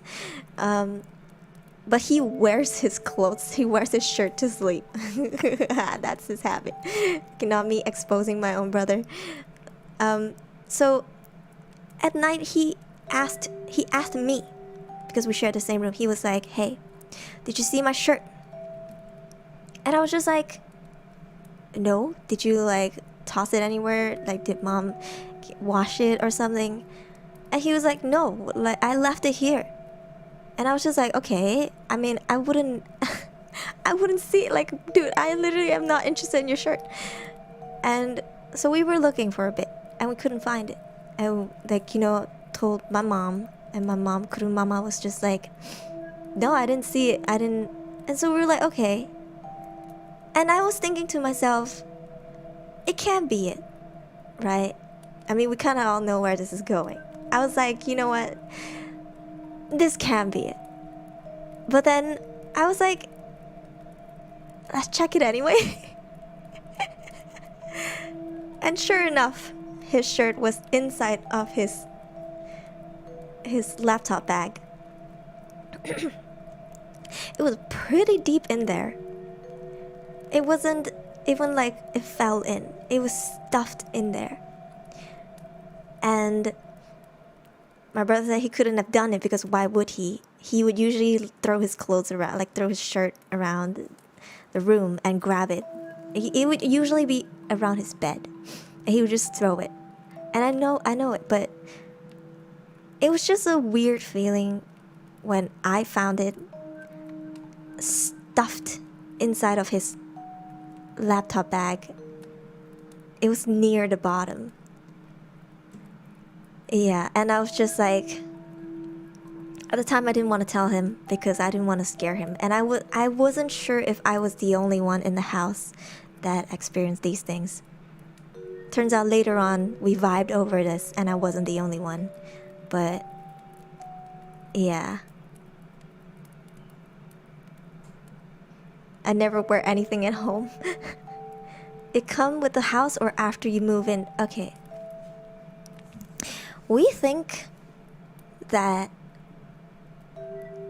it follows the family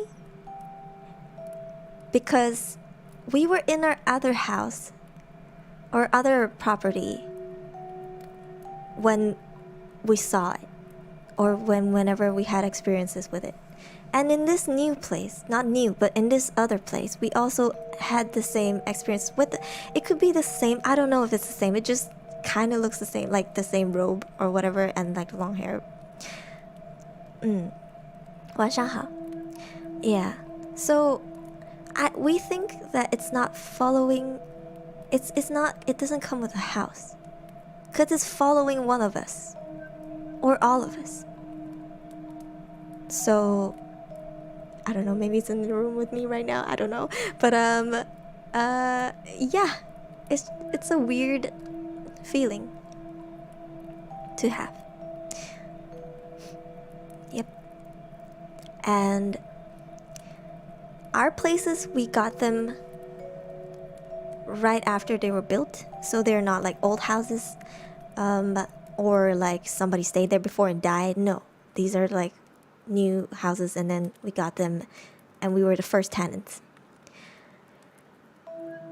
Yeah. You're scared? How does that make me feel? I mean, how does that make me feel? I'm the one who kind of allegedly grew up with it. I don't know. Yeah. So, and we tried asking Kurusis about it, because I remember we were vibing over it, and we were talking about this, and we were sharing stories.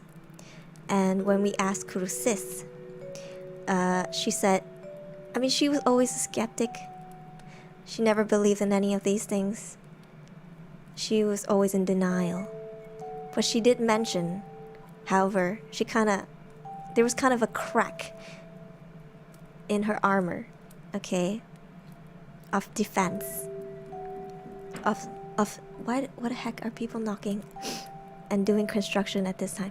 But she said there was, however, one time when because I shared the room with my brother and she had her own room. She turned off all the lights because she wanted to go to sleep, and then she woke up feeling like somebody sat on her bed. I'm literally sitting beside the bed right now, by the way. But on her bed, it's like a queen size bed. She said she felt something in her bed, which means it wasn't just at the foot or the corner of the bed, it just climbed up or whatever and sat beside her. And she said she opened her eyes and she looked, and I can say this room, when you turn off all the lights, it's dark, it's pitch black, you don't see anything, it's straight up black. Also, if everything blacks out right now, I might not be alive anymore, just know that I love you. But okay, why am I scared telling this? Because it happened in this room, okay. But anyways, she said she opened her eyes, it was pitch black, but she could feel as if a hand was hovering right in front of her face. Yep. And she said she tried to sleep, but she couldn't. And I don't remember what she said after that, because I was too, like, in shock after she told me that. So, yeah. In this exact room that I'm sitting in right now. What if it's still that's why Velocity Boys, I told them just now, it might still be following. I don't know, it might still be a happening thing. Because earlier I shared a story that only happened to me once when I was young. And this one, I don't know. Maybe let's not talk about it more. Moving on. Why am I scared? Let's look around real quick. Okay. Everything's cool. All right. Oh heck no. Ooh, okay. It's even more scarier when it happens in the same place where you tell the story in. Okay. All right. Thank you for listening to the story. I never really got to explain this too in detail like I did today. Usually I just briefly mention it because, when you're in a setting, you don't really like talk about these things in detail. But yeah, today I got to elaborate in detail what happened. These stories are too real. Well, because it was real. It happened to me and my brother and my sister. Okay. Yeah. Jake Peralta just came out. Cool. 9. Okay. Also, if you're new here, welcome. I hope you get spooked for a little bit.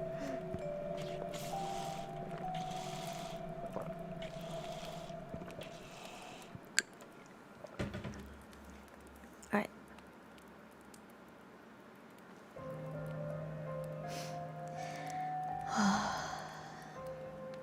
Okay. Let's read our next story, shall we? Also, if you guys have any personal stories or stories of somebody you personally know that you've heard of, maybe your family, maybe your friends, maybe, I don't know, of some friends, a mutual friend of somebody. Kaguya, oh my gosh, velocity, that made me jump. Thank you for becoming a jet setter. Welcome to membership. Oh my gosh, thank you for flying with me. My heart jumped. Today alerts are bad news, okay guys? Save it for next time. My heart. You guys have it easy because my desktop audio is at what? Minus 35, okay? For me, it's at full volume. Oh, thank you, welcome, thank you. No, don't spook me like that, please. Okay. But yes, if you have any stories, please drop it in. I have pinned the link in the chat. Feel free to write in your stories. Long, short, anything is fine. If there's any trigger warning, please mention them beforehand. And I mean, we all love short, spooky stories. So yeah, if they're short enough, I might be able to read all of them today. Let's see, how many do we have? We have 34 so far. 34 stories. Oh, my heart. Personal hunter stories too is from family. Yes, go ahead. Oh, please don't forget, stories should only be in English so everybody understands. Okay, we're not leaving nobody out for being creeped out or spooked out. Yeah. Okay. Whew.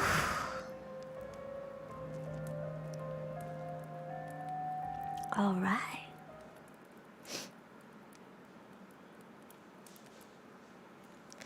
Okay. Can we submit more than one? Yes. Feel free. And if I can't read all of it today, I will read it in my next one. I'm sure we'll have another horror story session. Cause I don't know. I enjoy these. I love me. You know me. I love me and my horror. Yes.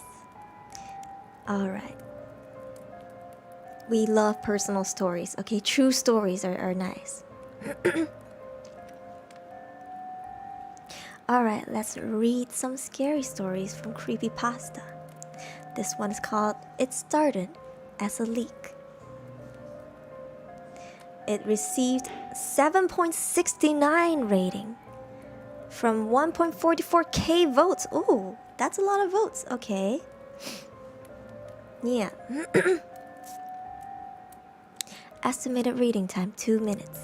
Okay, I'm assuming it's a short one. I just pick because of the ratings and the title.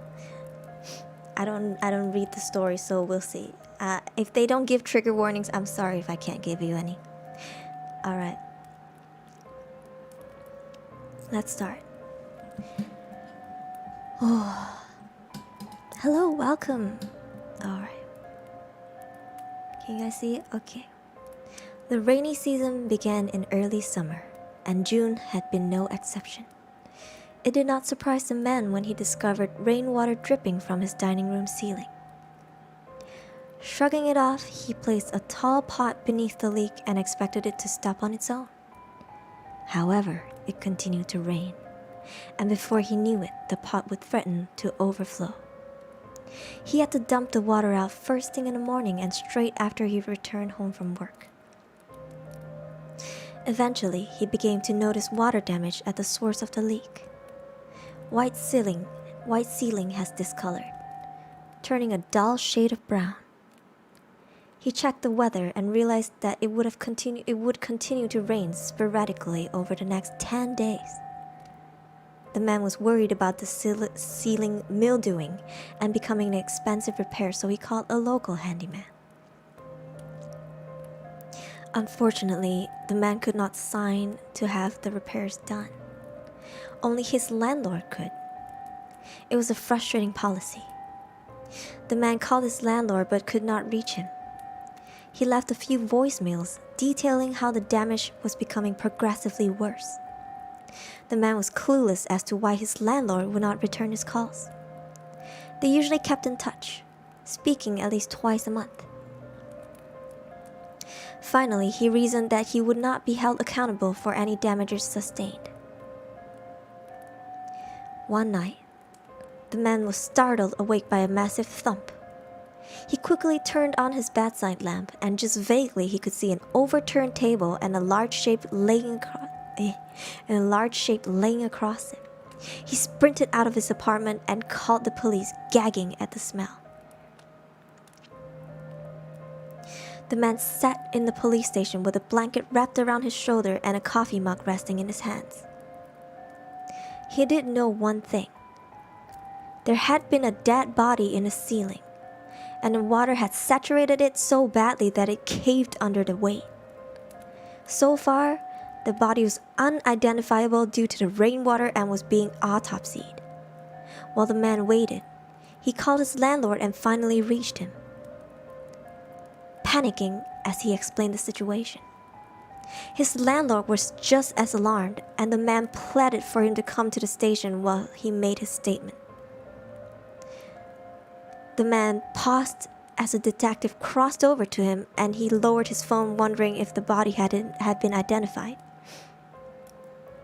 His blood ran immediately cold, and he shook his head with terror.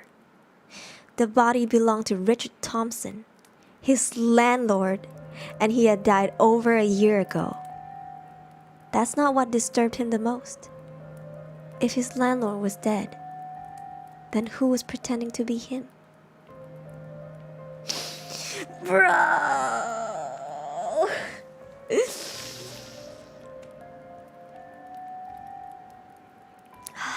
Credit Ariel Low.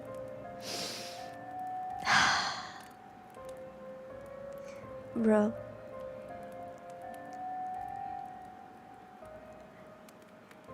Hi, Daniel. Thank you, Daniel.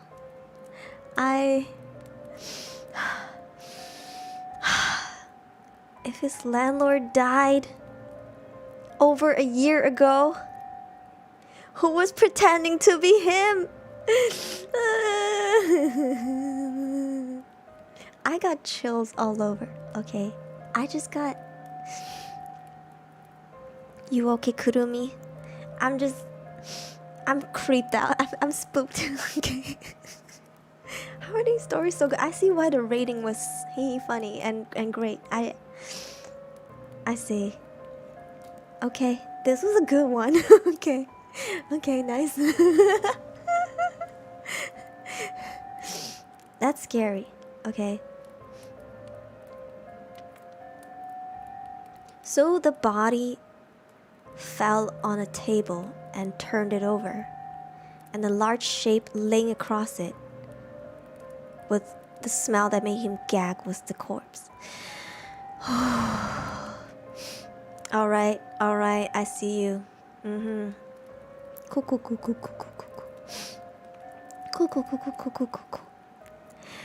What did you guys think of that one? Do you think that was a good one? Pervy. That was spoopy for sure. I could think the killer is alarmed and booked it. I think so. I think the killer was the one pretending to be him. That was good, not gonna lie, I know. But the story is so good. Yeah, it's scary. I think the killer is pretending to be the landlord. Like, he was over months, he said. He would call him and they would chit chat occasionally. Gives me goosebumps, I know. I liked it. The police can track the calls unless it's a burner phone. If they use a burner phone, then they can be tracked. You know? I think cell phones could still ping off SIM cards. But if it's a burner phone, then, you know. Yeah. I liked it. Very nice. I have a few more. I hope these are short enough. I mean, the estimated reading time is like 2 minutes. That was okay. Alright. Just a mind down. Bum, bum, bum, bum, bum, bum.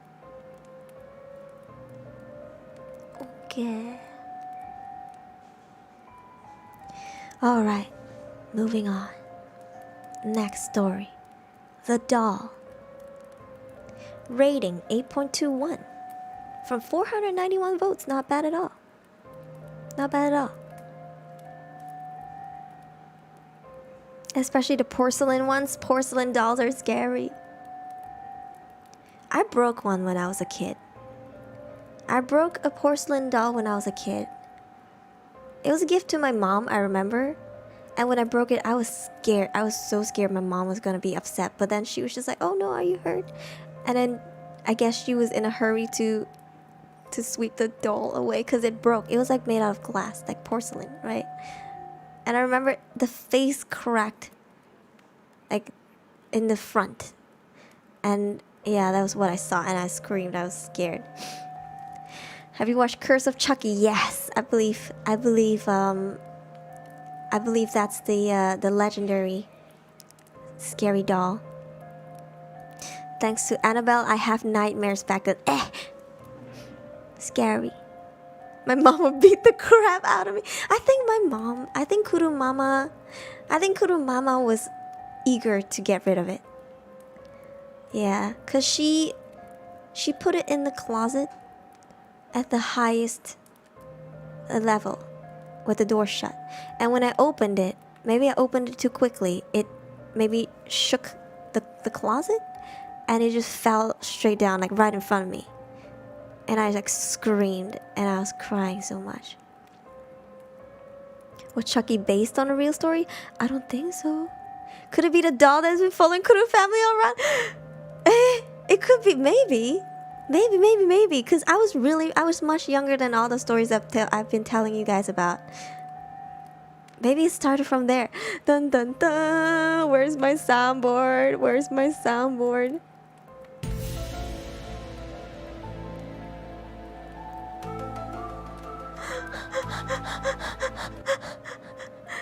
Project Kavvaii connecting the dots. Dang. That's scary. That's a scary thought. I think I'm gonna have to talk to Kurumama later. The Kurumama, you remember that porcelain doll?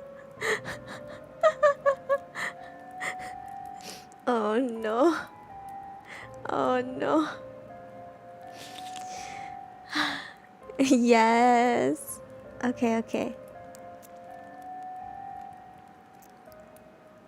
Da, da, da, da, da, da, da. Buried it. Ugh.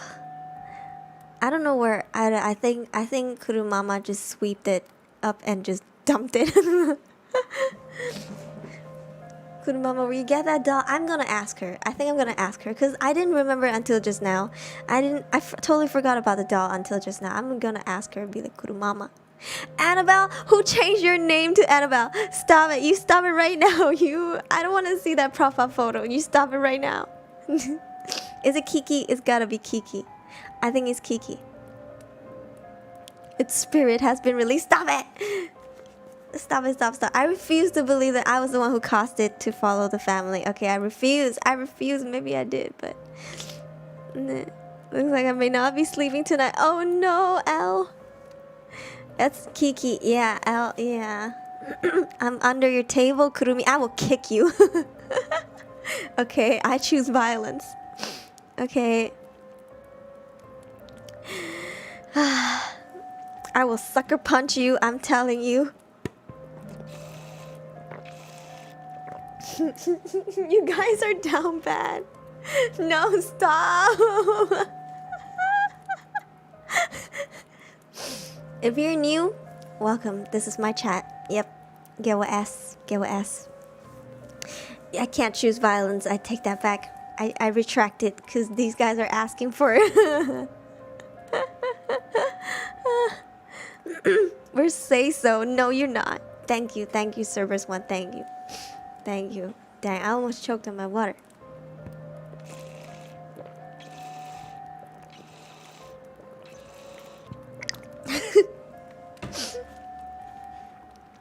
Time to camp in Kurumi's table for the kicks. No, stop. Stop. Okay.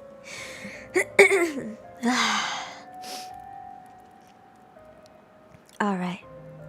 Next story. The doll. Estimated reading time 2 minutes. Let me move my mic up. Okay. I think it's fairly short. Yeah. Let's go. I gave her the doll on her birthday. She loved it at first. Told me it was so beautiful, that its hair was so soft and the dress was so pretty. She wouldn't let it out of her sight for days. During the day, she set it on the table so she could see it while cleaning the house. During the night, it sat next to the bed looking at us sleep with big, blue, unmoving eyes. But my wife's love for dolls soon changed. But my wife's love for the doll soon changed. Soon, I noticed something was bothering here. I asked, of course, but she wouldn't tell me at first. She said she was just being silly. But day after day, she closed herself more and more for me, until I couldn't take it anymore. I pressed her, told her she would tell me what was going on right now, or I would drag her to a doctor. She finally broke, and crying words came spilling out.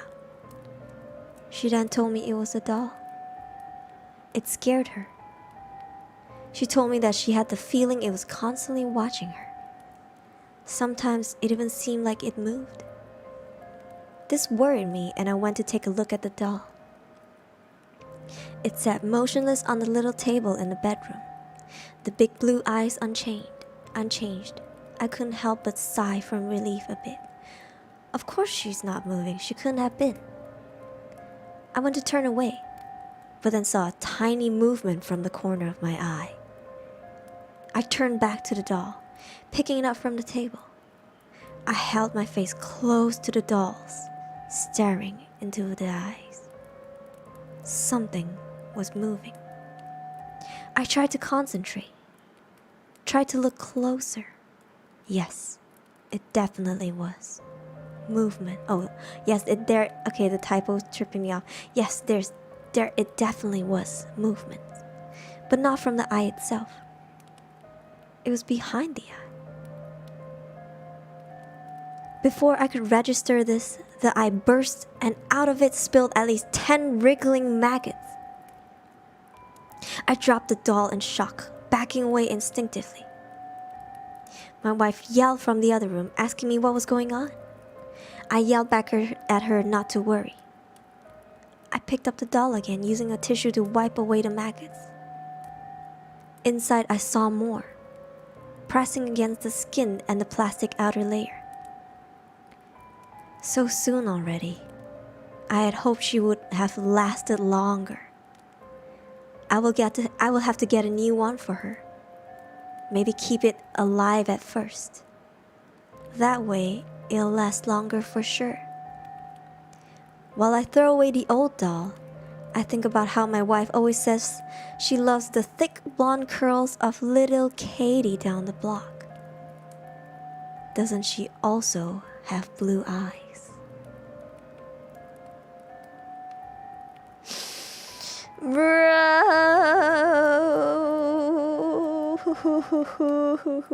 serial killer.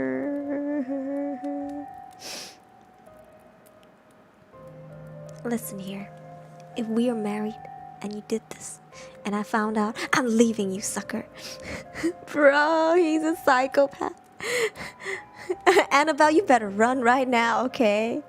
He's coming for your eyes, okay? He's coming for your eyes. Bro. Little Katie, you better move. That one's creepy. I got chills too. That's scary. Why do I need to pee again? Kawaii, yo. Annabelle Dorime. Oh no. What do you guys think? Did you guys like that? Did you guys like it? Buro, hi. Kuriyama Venti, name change. Hugs chat, Tylee, ooh. Kinda scary. The plot twist was unexpected. I was thinking maybe it was like an infant doll. Maybe it was like, maybe she had a miscarriage. I don't know why my brain linked to this, but maybe she had a miscarriage. And instead of giving the baby up, maybe he stuffed it behind a doll. That's why there were maggots coming out. But it was the eyes. He pressed. Oh, look. Dang. He said, I held my face close to the doll, staring into the eyes. Happy Halloween, Chef Sam. Who knows that he's the one making those? I kind of remember a game called Mad Father. Sorry, I'm like rubbing my eye. Mad Father, yes. Yes, I played this. I played the game on my stream. So I thought like to be any dolls. Yes. This one is definitely creepy. For sure, for sure. I liked it. You know what? It was short. It was short. But I liked it. Great job. What was her name? Who's the writer? Credited to Boudica. Boudica. You can't see it. I accidentally cropped it off. Great story, Boudica. I like the way they write. It's like you're reading somebody's mind. It wasn't written so deep and so like poetic. It's like you're reading somebody's mind, like they were thinking out loud. You know, I like it. I like this kind of writing style. I don't know what is it called. Nice. My Barbie dolls, it's time to chuck them away. Okay, you can love Barbie and watch their movies, but maybe not the dolls. Okay, don't take my word. Okay, keep it as you want. Just so you know, I had a lot of Barbie dolls, but they ain't with me no more. Actually, I think Kurumama kept my Barbie dolls. It's probably here somewhere. Guys, help me. The nun, get out of here right now. I'm calling James 1. Get out of here. Time to burn them. Okay. That was good. You know what? Let's take a 2 to 3 minute toilet break. I need to pee again. But before that, let me drink some more water.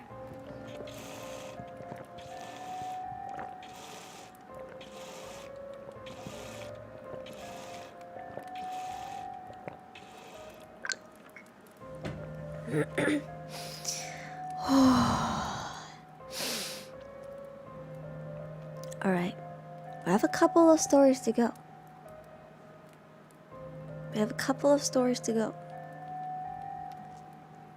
Okay. And then we'll read your stories. Okay, I hope you're excited because I am. I want to see what you guys have written and your personal stories. And maybe personal stories of people you know. Stay tuned. No, Annabelle, Gamao. No. Okay, no thank you. Alright, we'll be right back. Stay tuned for more.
Oh hell no.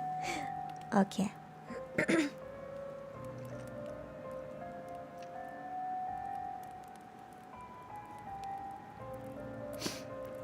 Don't backread the chat too late.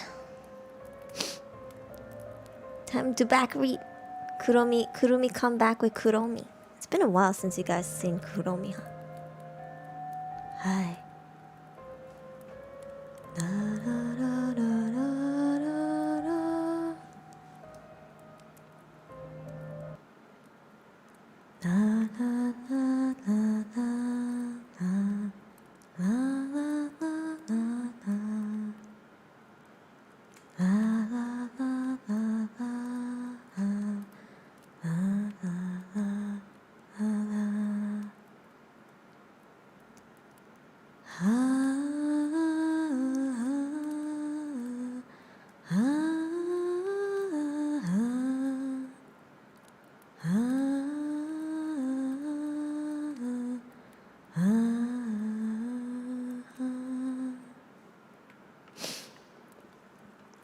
If you recognize where that song is from, you are a boomer too. Give a ass banget. Give a ass. That tune was from Hell Girl, Jigoku Shoujo. It appears the song comes up every time you see the Hell Girl. It used to be my ringtone. Feel free. I knew it. Damn, I'm a boomer. You're all boomer. Okay, don't think you're getting away with this. Don't recognize papa. Yeah, no spoilers. No spoilers. No spoilers. Okay. And my eye. Yeah, wangy. Okay, we have 2 more stories to go before we move on to ちょっと待って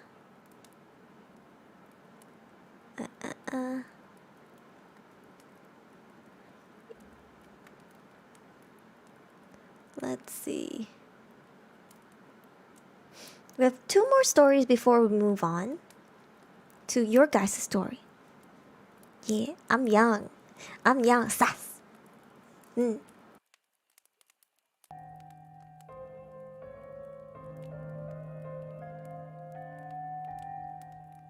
Let's see.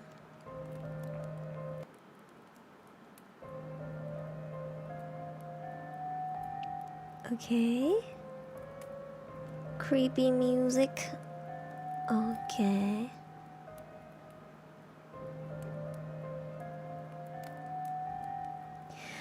All right.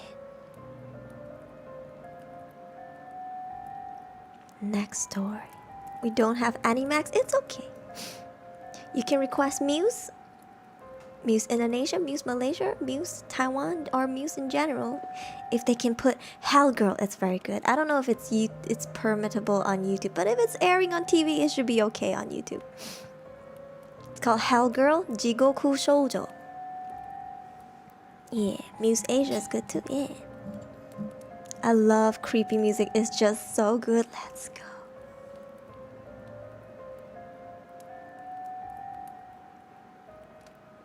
Maybe I can sing a quick tune if I can find the lyrics. There's a creepy song.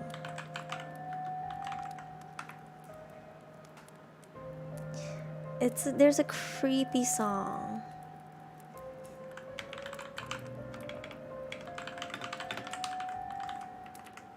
I'll sing a cappella. Okay. No to Urkus Dangul. It's very, very good anime. Alright. It's called Secret by the Pierces.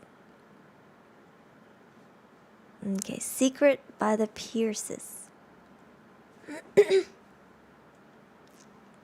Check. Got a secret, can you keep it? Swear this one you'll save. Better lock it in your pocket, taking this one to the grave. If I show you, then I know you won't tell what I said, 'cause two can't keep a secret if one of them is dead.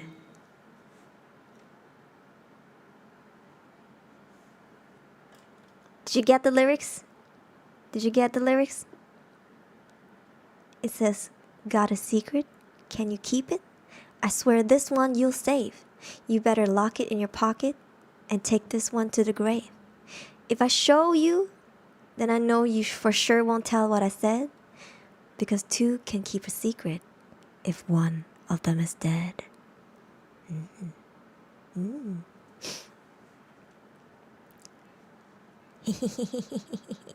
Evil story. Evil song. Alright, we played enough. Moving on to stories.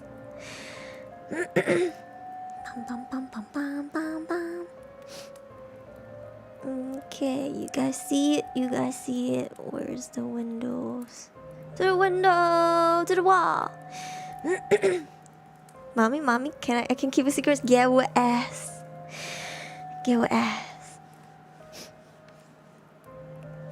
Alright, next story. The window. Actually, I'm not sure if I should read all these in reverb. What if I read it like this? What if I read the stories with reverb? Would it be extra scary or not? Ya udahlah. Taskaru gewa ass. Thank you for the light sticks and the hearts. Alright, I'm blocking my window with cement tomorrow.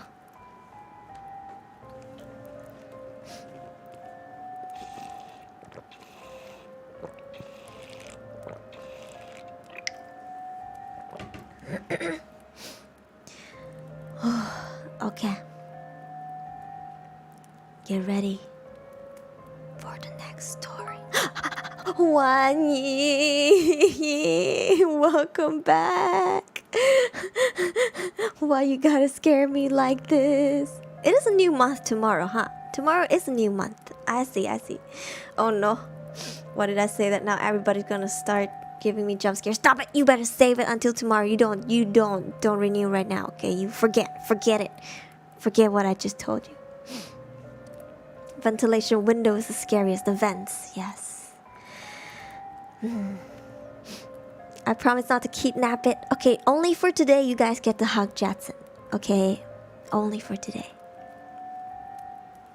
Tomorrow's 4 months for membership. Yes! I guess some of you guys can get your 3rd month now. If you sign up 1 month late, you can get your 3rd month tomorrow, I think. Your 3rd month badge tomorrow. Thank you, Urkus, for 6 ringgit. Boo! Haha, I saw it before the notification came up. Nice try. Don't membership kage. Yeah. 깜짝이야. Cerberus 1 is not lying. Me like you, Jetson. We all do. Alright. Time for another horror story. The Window. 8.55 rating out of 10 from 1.87k votes. Not bad. Credits to Josh H. Thank you for writing this, Josh H. Alright. Get in the mood. I was in my bedroom doing the typical at-home teenager thing.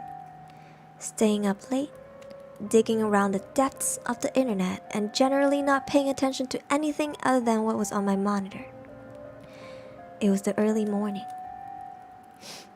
Around 2 o'clock, and everyone in my house was asleep but me. The room was nice and warm despite it being the dead of winter, since we had the windows replaced last week.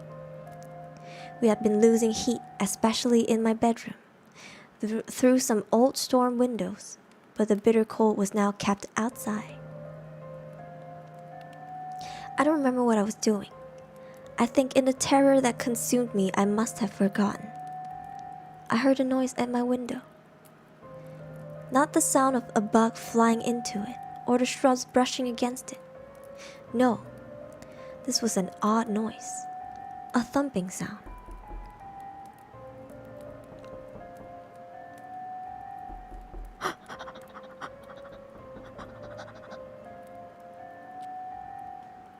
Oi, oi, oi, gare, mantap. Okay, sorry. Don't unsub, please come back. Okay, sorry. Okay, sorry. Okay, I love you guys. Okay, sorry. Alright, let's read this again. No, this was an odd noise. A thumping sound. Something I had never heard before. I didn't think anything of it initially. Whether that was because I genuinely believed it was nothing, or because I didn't want to find out what it was, I can't say. But I sat there for a moment and just listened to it.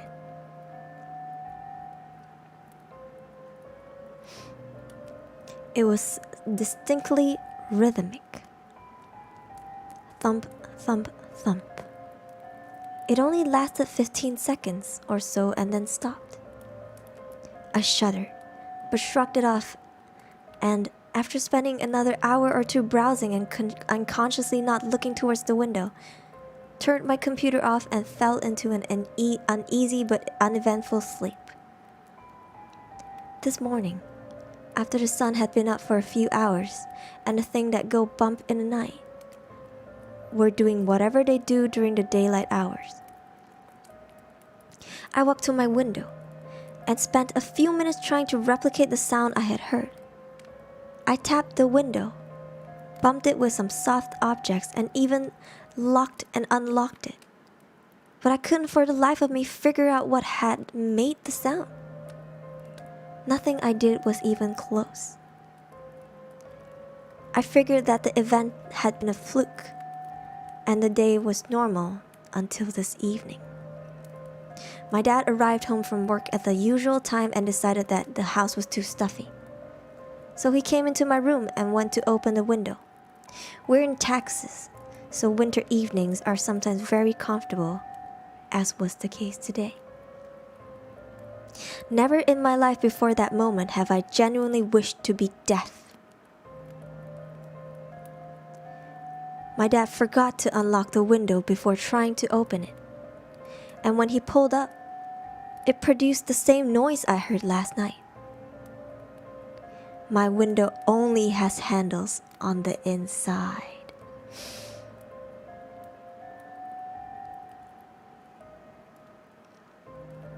Does this mean something kept trying to go in and out of his room while he was not looking?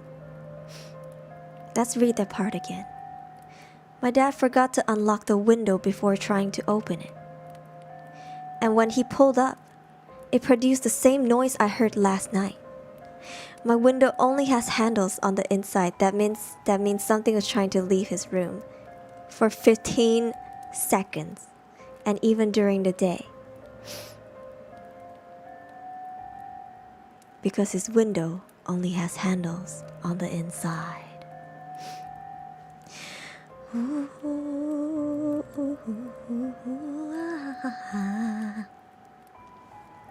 This one was good.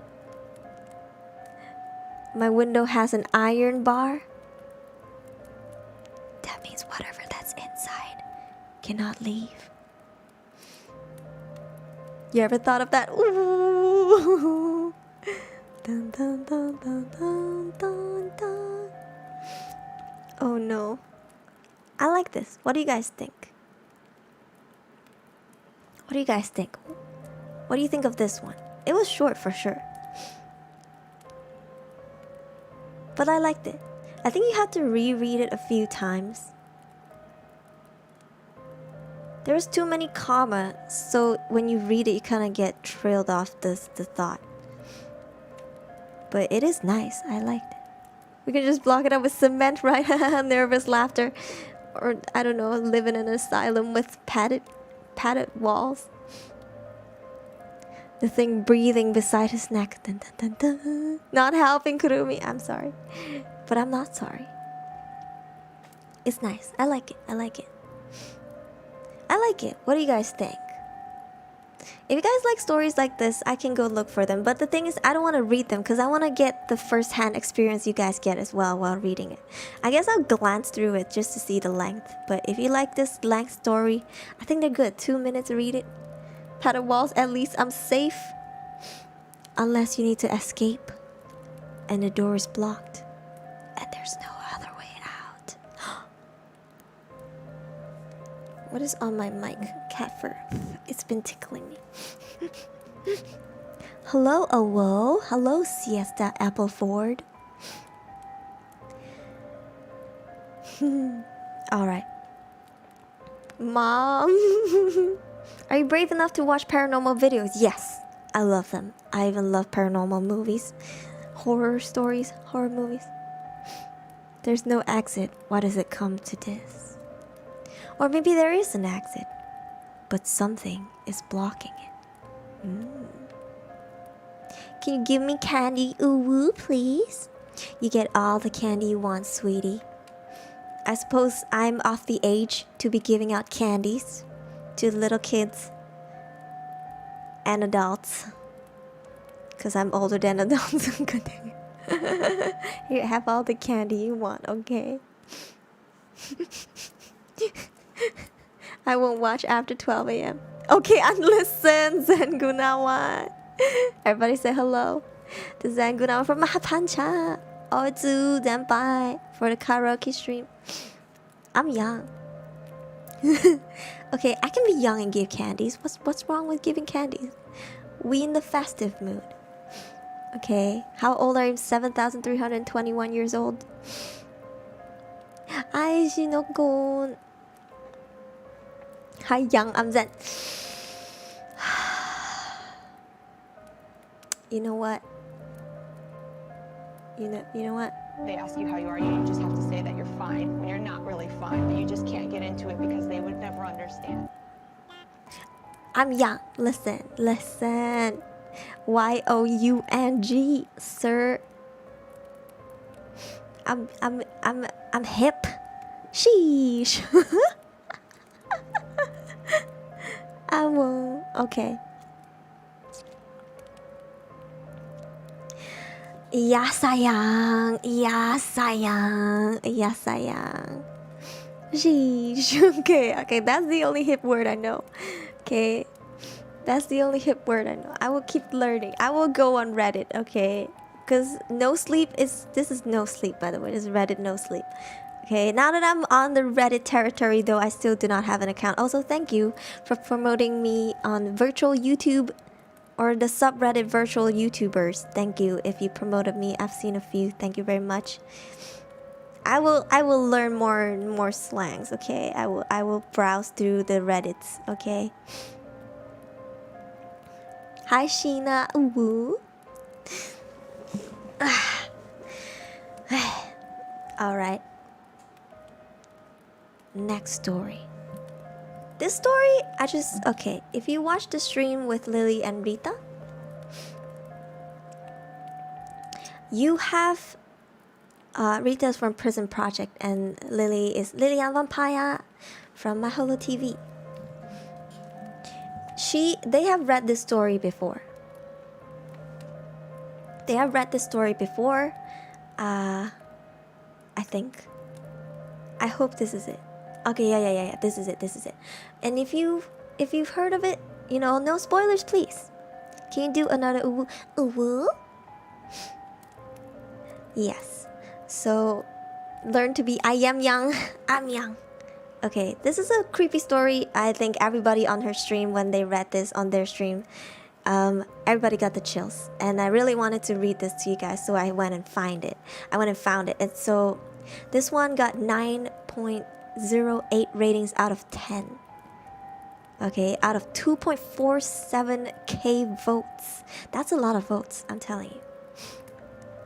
I like it's short, reading time 2 minutes, written by... I don't know who wrote this. It doesn't say. This one is really good, okay? So make sure you pay attention. Thank you for subscribing. Welcome. Yes. Kurumi R PewDiePie. I have tried to look for it, but I didn't see anything that I understood. Meme review maybe. Okay, 2012 story. Sheesh. But it is good. So, alright. Let's get on to this. Is our last story before I read your own submitted stories, okay? いくぞ.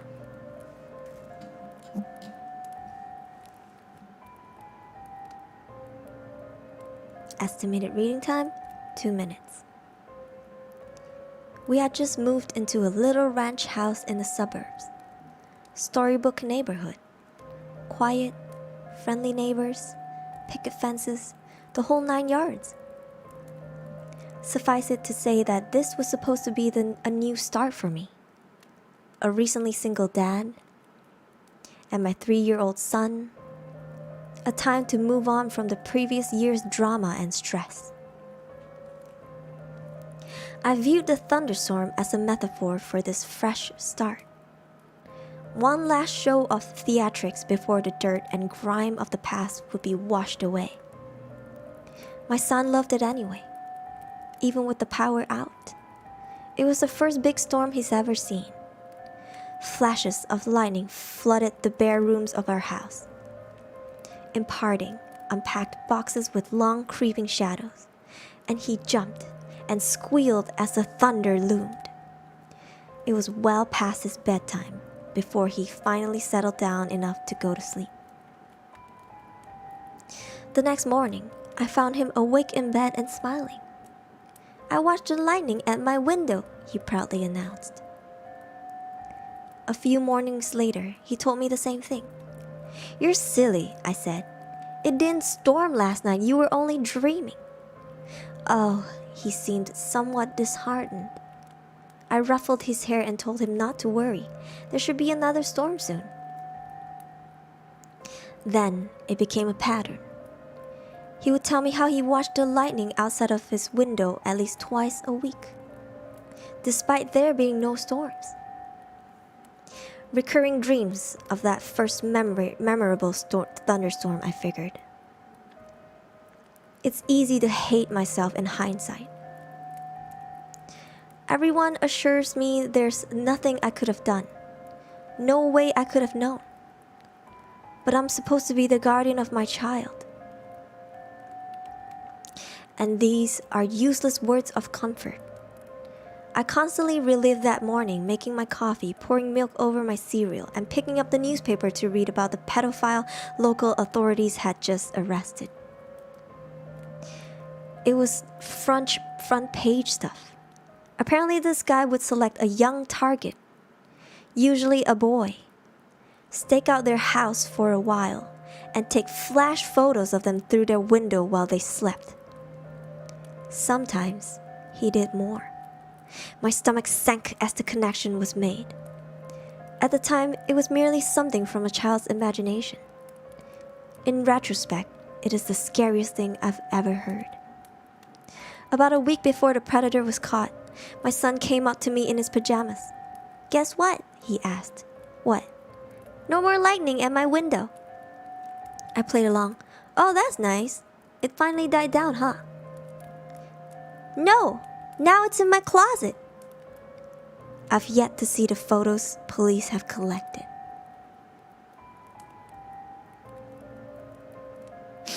Ladies and gentlemen.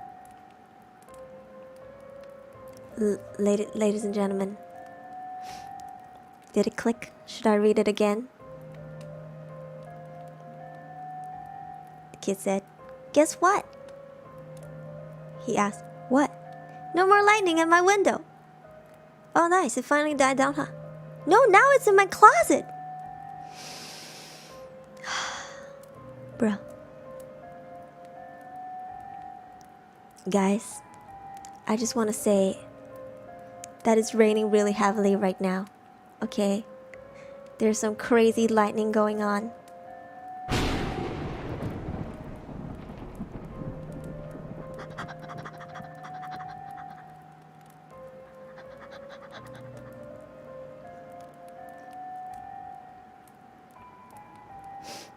Oh no.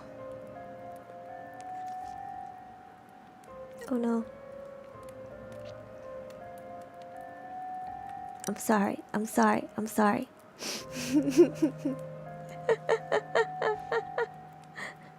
Kaget. You know, maybe if you look outside your window right now, you might see the guy. Right? I mean, there's a thunderstorm outside. Right?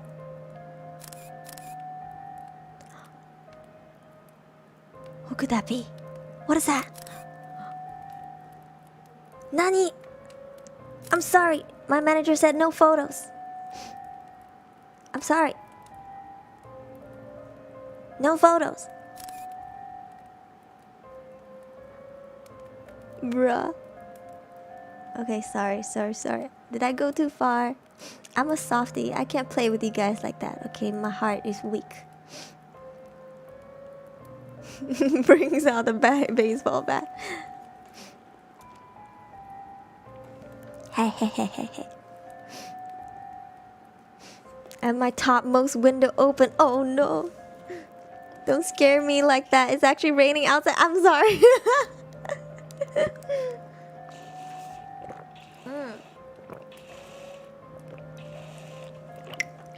Who got scared? Oh no. Who got scared by the thunder? Raise your hands right now. I'm just gonna go cry in a corner. Kurumi, don't see under the table. I will kick whatever it is, okay? Also, there's nothing.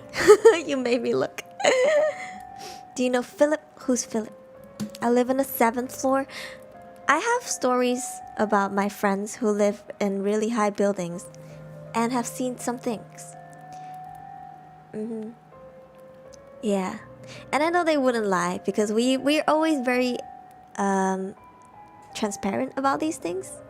And we will not scare each other unless something happened and we have to tell the story. We're just so willy-nilly, hey, guess what? Last night I blah blah blah and saw a ghost. No, we don't do things like that. But yeah, when he came over and he like sat beside me on the desk and he was just like, I have to tell you something that happened last night. I was just like, this is not gonna be good.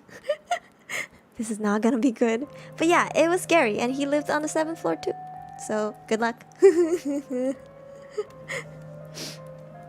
Who's scared? Fancy is like, who's scared of the thunder? I wonder who's scared of the thunder.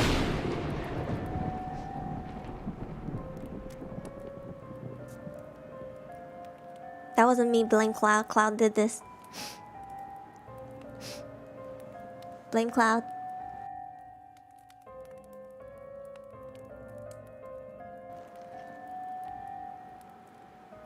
Soundboard gang, let's go. Miss, why you do that? Acrophobia. What's an acrophobia? Let me look it up. Also, I didn't pick a really flashy background so you guys wouldn't get like epilepsy or something. Acrophobia. Oh, fear of heights. I see. Oof. Those can be scary, I guess. For me, I like the height.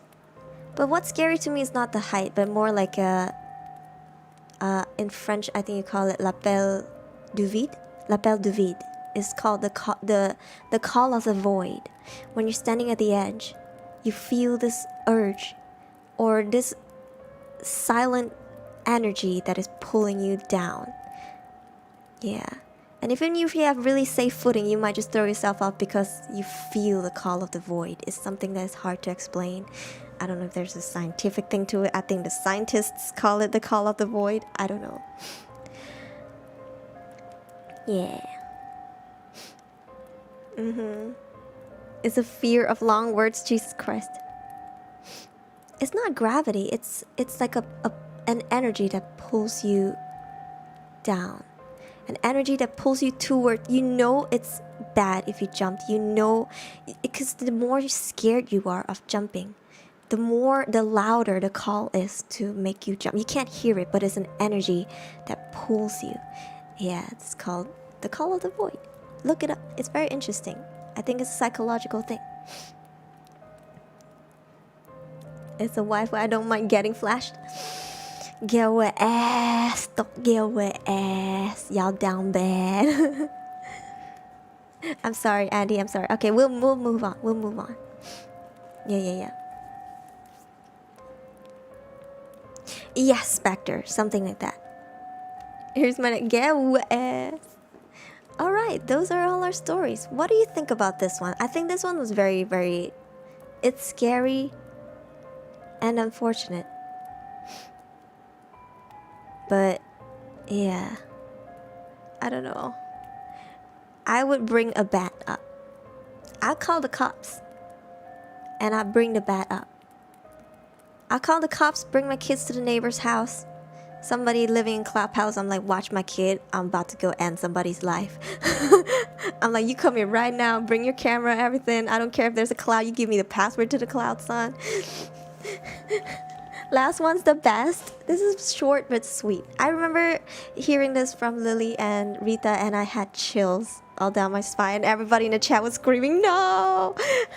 Hide your kids, hide your wife, and hide your family. Yeah. Sometimes real people are scarier than supernatural things. True. True. Tell them to jump down. Oh, Lord. Yeah, it's not a... You don't hear it. It's an energy that pulls... Anyway, we're moving on from that because our sweet little Andy has... what is it called again? What's the phobia called? It starts with an A. Acrophobia. Ah, okay. Yeah, acrophobia. We're not here to trigger anybody today. That's not on our goals, okay? That's the last thing we want to do. All right. And I suppose now is a good time to move on to your guys' story.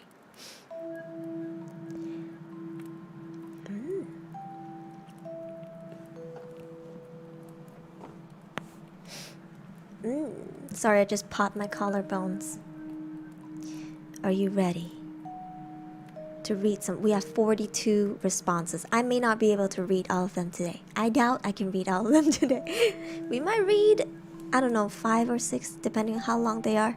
Maybe 5. And I'll read the rest. You know what? Let me make a poll.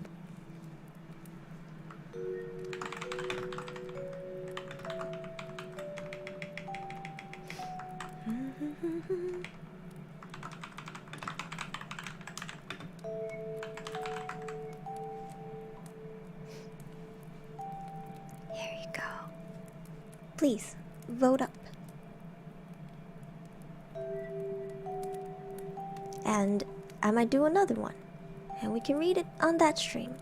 And I have a lot more personal stories to tell you guys, including the one that I mentioned that was indirectly related to Jetson.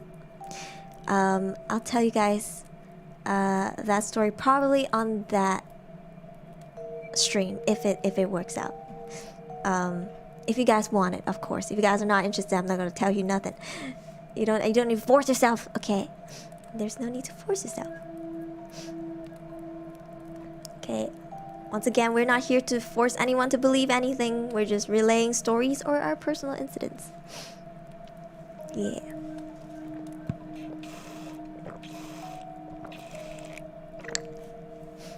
Aha. Okay. We're 42 stories. Who wrote no come out now? Get what ass. More stories, please. I'm sorry, it must be so late for you right now. Or are we in the same time zone, L? I know it's really late for some people. Okay. I also wanna go and rate some people's Halloween streams, so I don't wanna stream for too long. We will do this some other time, you and me, and all of us getting spooked together. You just made up a story? No problem, it's okay, as long as it's spoopy and scary. Do tell we're addicted to horror stories. I love it. I love my horror gang. Alright. Let's see. Can you guys see this? Should it be bigger? Oh no, then it cuts off, huh? Is this big enough for you guys to see? Oh mama. What if I do this? Nope. This is the biggest I can make it, otherwise it gets cut off. Kabisa. 150. I've zoomed it to 150 already. Okay. So it's fine. Okay, nice. It is Monday after all tomorrow. I love this content. Thank you. I'm glad you enjoyed this. Alright. time for some Kurumate story time. Okay, time for some Kurumate story time. Are you ready? I can make it bigger, Chuto. I can make it bigger this way. Actually, how about this? You might not see some words. Okay? Up, up, up.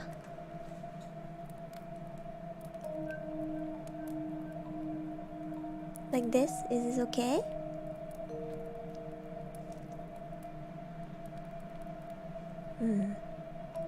Let's go, Jung Chao. Alright, let's start with our first story. Jung Chao is the first one to send this in. Alright. Title of story: Dormitory Scared Shitless Story. Alright. I read this somewhere before, not my original. So this dormitory has compulsory curfew to be sleeping before 12 because the school is strict. It's an old school. But Ming, being the teenager, of course was playing on the phone in secret. Midnight, he hears footsteps outside the hallway, dragging something on the floor. The air was cold and sent chills down Ming's spine, even though the warden said don't get out of bed after 12 a.m. Ming, being curious, and laid on the floor to sneak a peek of who's outside. He met eye to eye with a severed head of a ghost who was decapitated, and she wanders the hallway dragging her long, long hair, leaving a trail of blood. That's not bad. That's not bad. I've heard many school dormitory stories, especially in NS, National Service. I think a lot of people have creepy stories. If they served, they would talk about the scary stories that happens during training. Do be scary. Yo, it's okay if your English is not good. I don't mind. It's okay. It's about the context. It's not about the wording or whatever. School dorm is always haunted. Yeah. Adrenaline levels go up. Oh no, chef. They're like, somebody forgot their tampon. I'm say so. Schools are always scary. Pananggal, yeah. Next one. Field station portal. Hey. Title of story: GWS, Grandma's Wholesome Scare. Okay. Sir? Question mark, sir. Are we doing the viewer story? Yes, we are. Feel free to send yours in. Links pinned in the chat. Feels, let's go. Alright, fine. Grandma's Wholesome Scare. Alright, fine. GWS, okay. One fine afternoon, I was enjoying my well-deserved break in my aunt's room, playing Ninja Saga on Facebook like there's no tomorrow. My aunts lived together with my grandma, and I'd visit them often during the school holidays. So on that day, nothing was out of the ordinary, aside from the fact that all of my aunts were out shopping for groceries. Or should I say, nothing was out of ordinary yet. As I was having fun with the game, my immersion was disrupted by a sudden knocking on the door. Before I had the time to turn around, a familiar sentence was uttered to me. "Oh, I thought there was nobody here. Hee hee, my bad."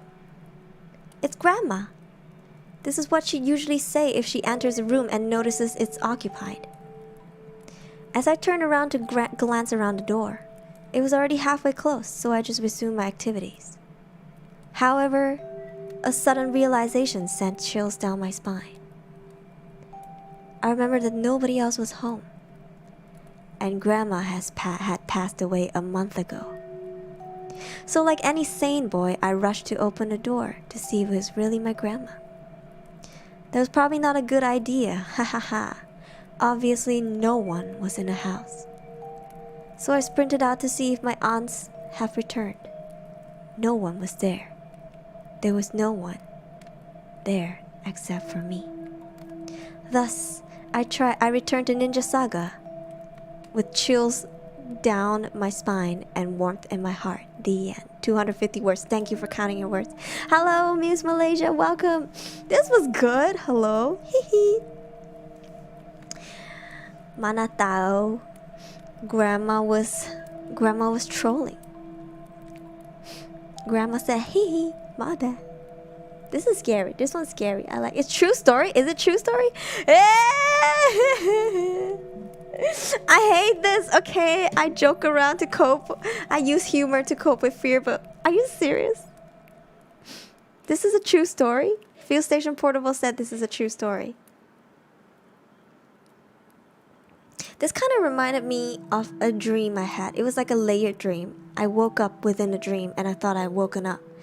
And I thought I saw somebody, except they weren't supposed to be there. And then I woke up again inside of another dream. But yeah, this reminds me of that. The realization that hits you, that feeling. I know it. Bruh. Ninja Saga grind, let's go. Yo, stop, okay. What's your ID gonna add in my face? It's boomer. Okay, Ninja Saga, an old game now, okay. The mouth. It's good, it's good. This is a good one. Yeah, true story. I'm sorry about your grandma, but oof. That's scary. Grandma's wholesome scare QS. I see now the context of the title. Oh wow, it turns orange. Nice. Childhood memory. You guys are zoomers. You guys are babies. You're young. Next one. Caramel chocolate. I mean, what happens if you open a door? What happens if this happens? Okay, what are you gonna do if this happens? Wait for it.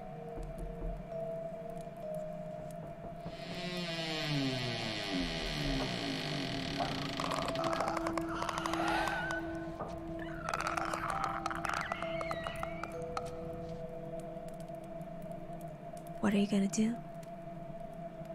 Hello, come in sus. Kurumi, stop, I'm scared. Okay. Okay, dalla bale. I'm home alone. Okay, I'm sorry. It was a wind, don't look. Okay, I'm really scared. Okay, I'm sorry. I should put a disclaimer, okay? This stream has jump scares. I'm sorry. Okay, that's the last one. I'm not gonna do no more. No more. That was like made out of 3 different soundboards that I saved up for this moment, okay? Oh my gosh, MIF. Okay. I'm crying. I'm sorry. 0, hug your waifu. Hello, 0. I thought someone farted. Young, you came in at a good time. You didn't get scared. I am in my room with all the lights on. Okay, it's also allegedly scary, this room. Oh lordy. It's been an hour already since I went to the toilet. Why do I want to go again? I small bladder. Okay, I want to use the toilet when I'm easily scared. Okay, but also I drink a lot of water.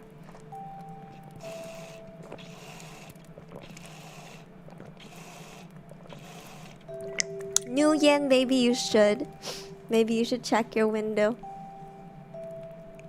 Order extra locks off Amazon.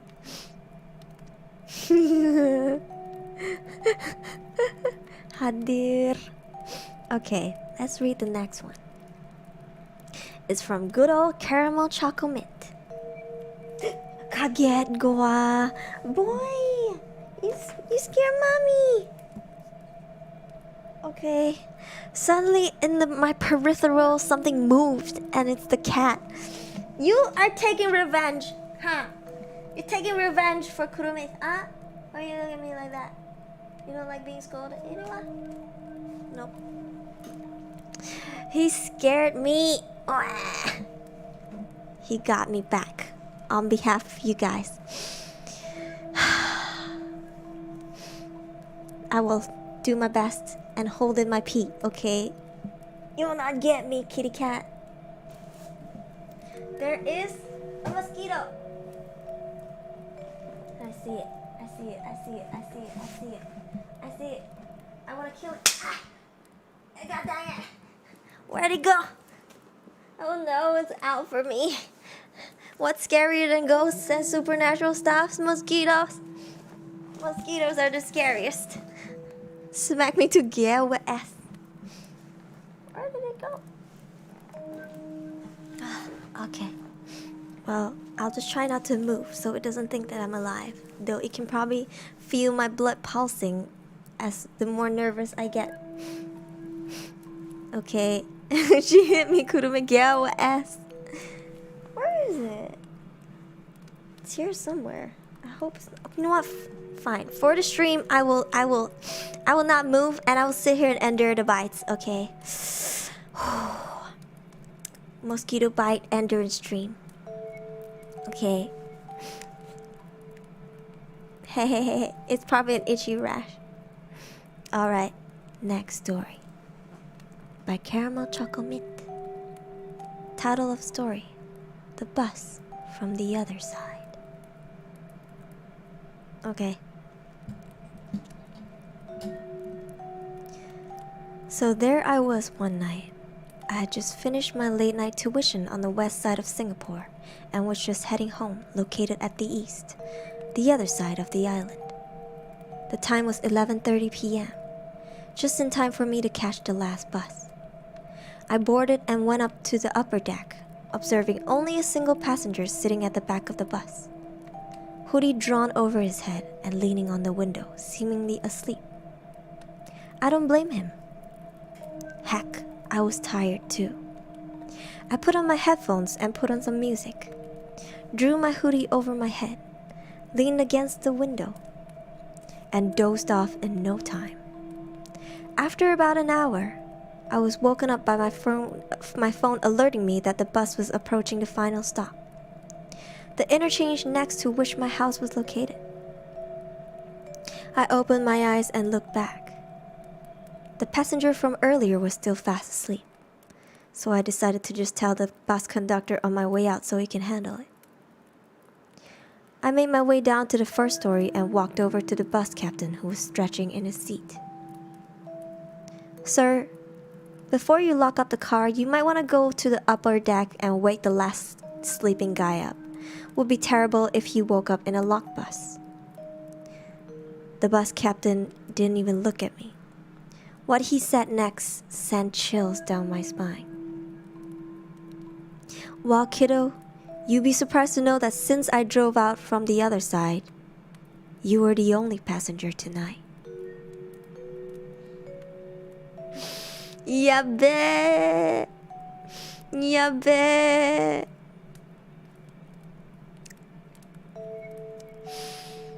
Maybe he's not on a bus. Maybe. Owl shrimp. Maybe he snuck on a bus. Sheesh. Maybe he's a bum. This is actually true? Well, you guys have scary true stories. This is true. What did he look like? Did he just looked like he had a hoodie and was sleeping? This story bussin'. Maybe the driver's blind as bad, which is bad because he's supposed to be a driver. He's supposed to be able to have perfect eyesight. Yeah, bet. Yeah, bet. Not as scary as facing Caramel Choco Mint in Mobile Legends. Amen. The world is a pretty wild place, Kurumi. Oh lord. 5'10" Caucasian or Asian man with a black hoodie, couldn't see his face. Ooh. Yeah, it's kind of scary. I know buses can be weird, cause in a lot of cultures, you the way you get transported to and fro the afterlife is through buses, according to whatever stories they tell. Like, and it's like a belief. It's like a belief. Yeah. Usually have head count ticket. Oof. Ay, boy. Ay, come here. Aliwayo. Come here. Are you scared? Did you guys hear that? Are you scared? Come here. Nope.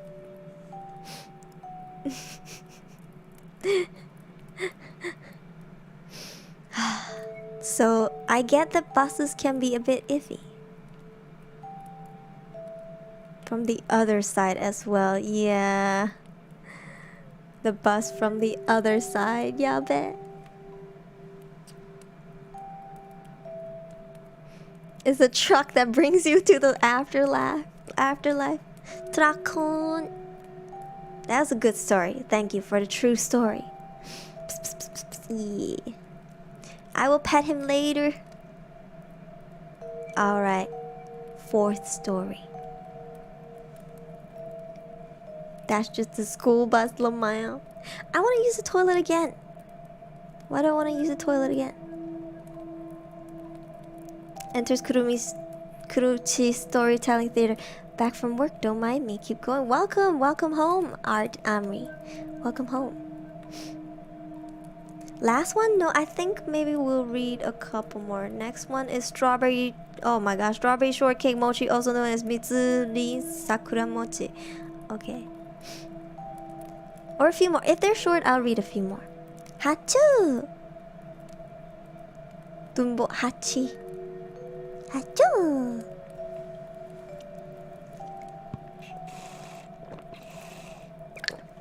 Well, since I need to use the toilet, we'll read a few more and then end the stream. Before I raid people, I'm gonna have to use the toilet. Okay, next story by Hachu. Title of story: The Orb and the Bathroom Door.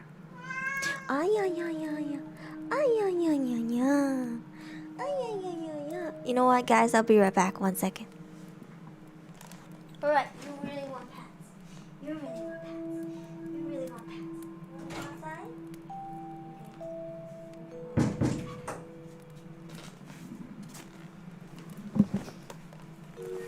I'm back. Can't get. I'm sorry. He meows sometimes when he feels like it. My cat responded to Jatson. What? You know what? Now it's you, me, and Mosquito-kun. Just the 3 of us.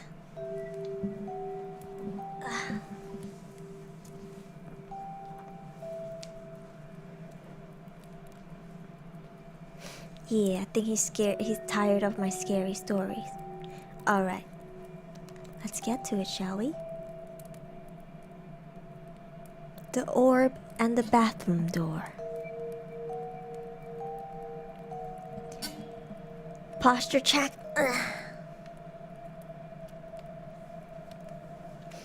Okay.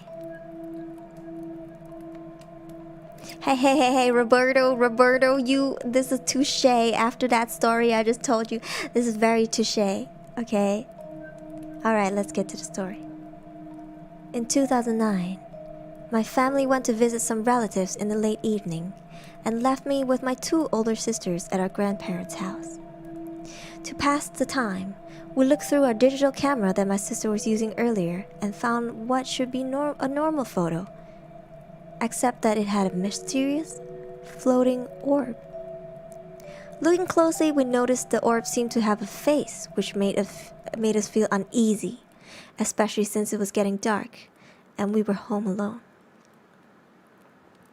Well, my eldest sister went to bath first. My other sister kept me company in our grandparents' room, where the other bathroom was connected to. Also, the bathroom door had old-fashioned sliding latches on both sides, which can be separately locked. You might think that it's the perfect opportunity to cheekily lock someone in there, right? Well, no, because the silly prank wasn't worth unleashing our elder sister's wrath, and we were all still scared after the photo incident. Nobody stepped near the bathroom except for when I went to throw in clothes into the laundry basket beside the floor before walking back to my grandparents' bed where my sister and I had been sitting. Suddenly, we heard my sister angrily shouting from the inside, "Who locked the door?" At first we were spooked, but laughed it off thinking she was trying to scare us instead. Once I braved myself to check, the door was locked with the latch's handle positioned upright as if it had just been moved.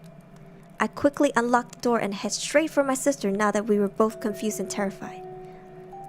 Once my sister walked out, we immediately asked how could she tell that it was locked. She said that she could hear the door being locked from the outside. Bruh, I can't do this. I really need to pee. Why y'all giving me goosebumps? Is this a true story? Hachu? Bro, sometimes it's little pranks like this. I'm telling you. Yeah, what? It was true, Hachu? It was true? You guys, please stay safe. Okay? Please stay safe. It's always so uncanny to hear about true stories. Dang. That's scary. Anything happened after that? Same place? Maybe you can write a follow-up if there's more. Maybe you can write a follow-up if there's more. Because I'm really curious. It was a prank when my other sister was there and saw the same thing. Oof. My car won't start. Oh no, Amarin, I missed you. Oh no. It's okay, our energy is with you and we're strong. Alright, my houses are not having bathroom doors anymore. Kinky. I'm say so. I'm say so. I'm say so. Alright, I'll leave the poll up until the end of the stream. Disturbing my big sister. Oof. Say so hey. Alright. I'm gonna take a quick toilet break. Make sure you drink water, guys. We will read one more story. Okay, one more story. Unless it's a really short one, then we read two more. And then we gonna go raid some people and their streams. Okay, be right back. Stay tuned.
I'm so happy with myself today.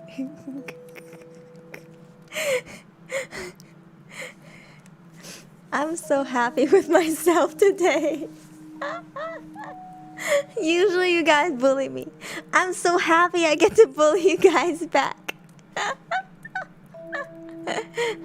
I'm happy, I'm happy, I'm happy, I'm happy. Okay. Roti Nutella mau. Anyone heard something odd earlier? What do you mean? What do you mean? What do you mean? What do you mean? Don't scare me like this. Hello? Hello? You know what? I'm not. Ignorance is bliss. I don't want to know. Don't tell me. I don't want to know. I don't want to know. I don't want to know. Don't tell me. I don't know. Well, we do deserve this. I know. Good. I hear grandma stretching her bones. Yeah.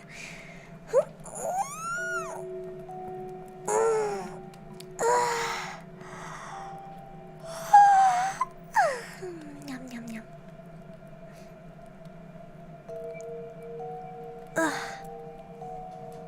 Oh, my back. Hang on, let's pop some bones.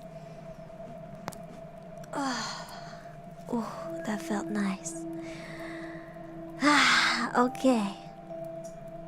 Let's read the next one. I think we'll read this one and another one.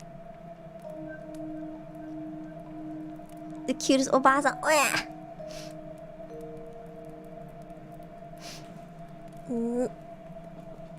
Chain sound? I beg your pardon. By the way, the cat's back in the room. He just wanted to go out and take 2 bites of his food to come back in. So when I opened the door, he was just waiting right outside. Where's he? Yep. He's on the bed now.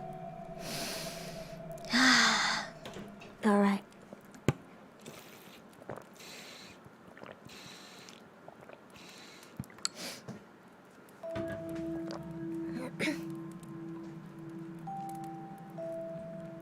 Time to read the next story.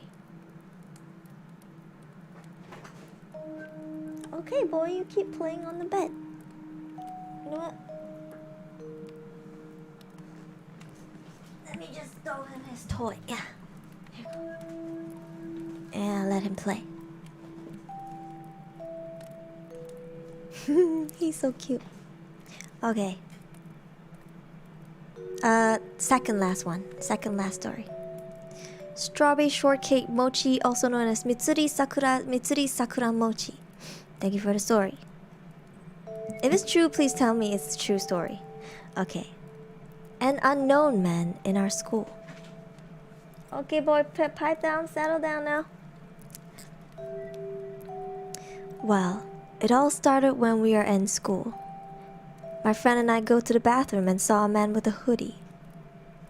He was right there before us. We quickly ran away and told our teacher about it. When we went there again, he's not in there. The teacher said, "There's no such man with a hoodie who works here." A month ago, the SHS, senior high school students, saw the same man with a hoodie.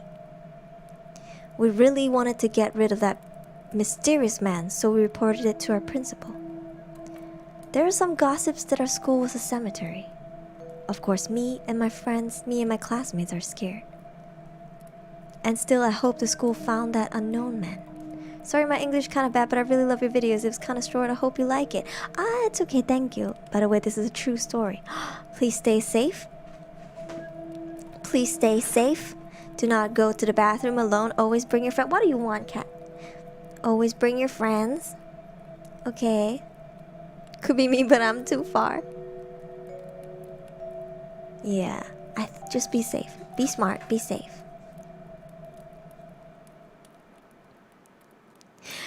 Agger, you better stop it right now. You better stop it right now. Do you open a fan? I could hear something like wind blowing, someone breathing. Technically, you guys could always hear my PC fan, so yeah. What are you, 5? I don't care. You could be like 30 years old and still go to the toilet with somebody, okay? Or like 40 or 50. I don't care if you're an old lady. Go in pairs. Go to the toilet in pairs and hold each other's hand. You don't have to look. Okay, and if they're like, yo, can you hold my skirt? Or hey man, can you hold my belt? Do it. It's what friends do. I bet your catchphrase is my name, Jiff. Good story. But yeah, please stay safe. Please stay safe. I worry for you guys. Don't know who that person is. But yeah.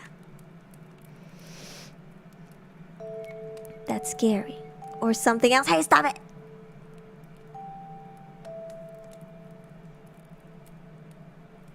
Stop it. Next story. D Prime. My Mobile Legends sensei. Wait, friends do that? If you have the right ones, yes they do. Spirit buddy with me all the time. Oh Lord, Joseph. Holtzker, hi James. James walking at the weirdest time always. In the dark? In the dark, Andy? Andy's just that confident. I'm say so. I'm say so. I am say so. I'm say so. Moving on. Moving on. Next story. Last story. Okay, last story. But a lot of you guys do want a part 2. 82 votes. 82 votes. Anybody else want to vote? Say so and. Alright, last story by D Prime. Title of story. Short gives you the chill story thingy. So the male equivalent is holding the zip open. Yes! Thank you. Thank you. James Chu got it. If you guys want to partner up, go ahead. Alright. Let's start. It was nighttime when my father came into my bedroom. I told him to check for any monsters under the bed. Reluctantly, he bent down and looked under the bed. At that moment, I heard a faint sobbing noise followed by, "Daddy, there's someone on my bed." My father grabbed the child who looked like me and ran out of the room hurriedly. Why am I not loved by my own father? I walked up to the mirror. They told me smiling into the mirror makes me feel better. But I wish my reflection would just join me. P.S. I have not experienced any of this, or have I? And no, I'm not a ghost. Unless... Bro.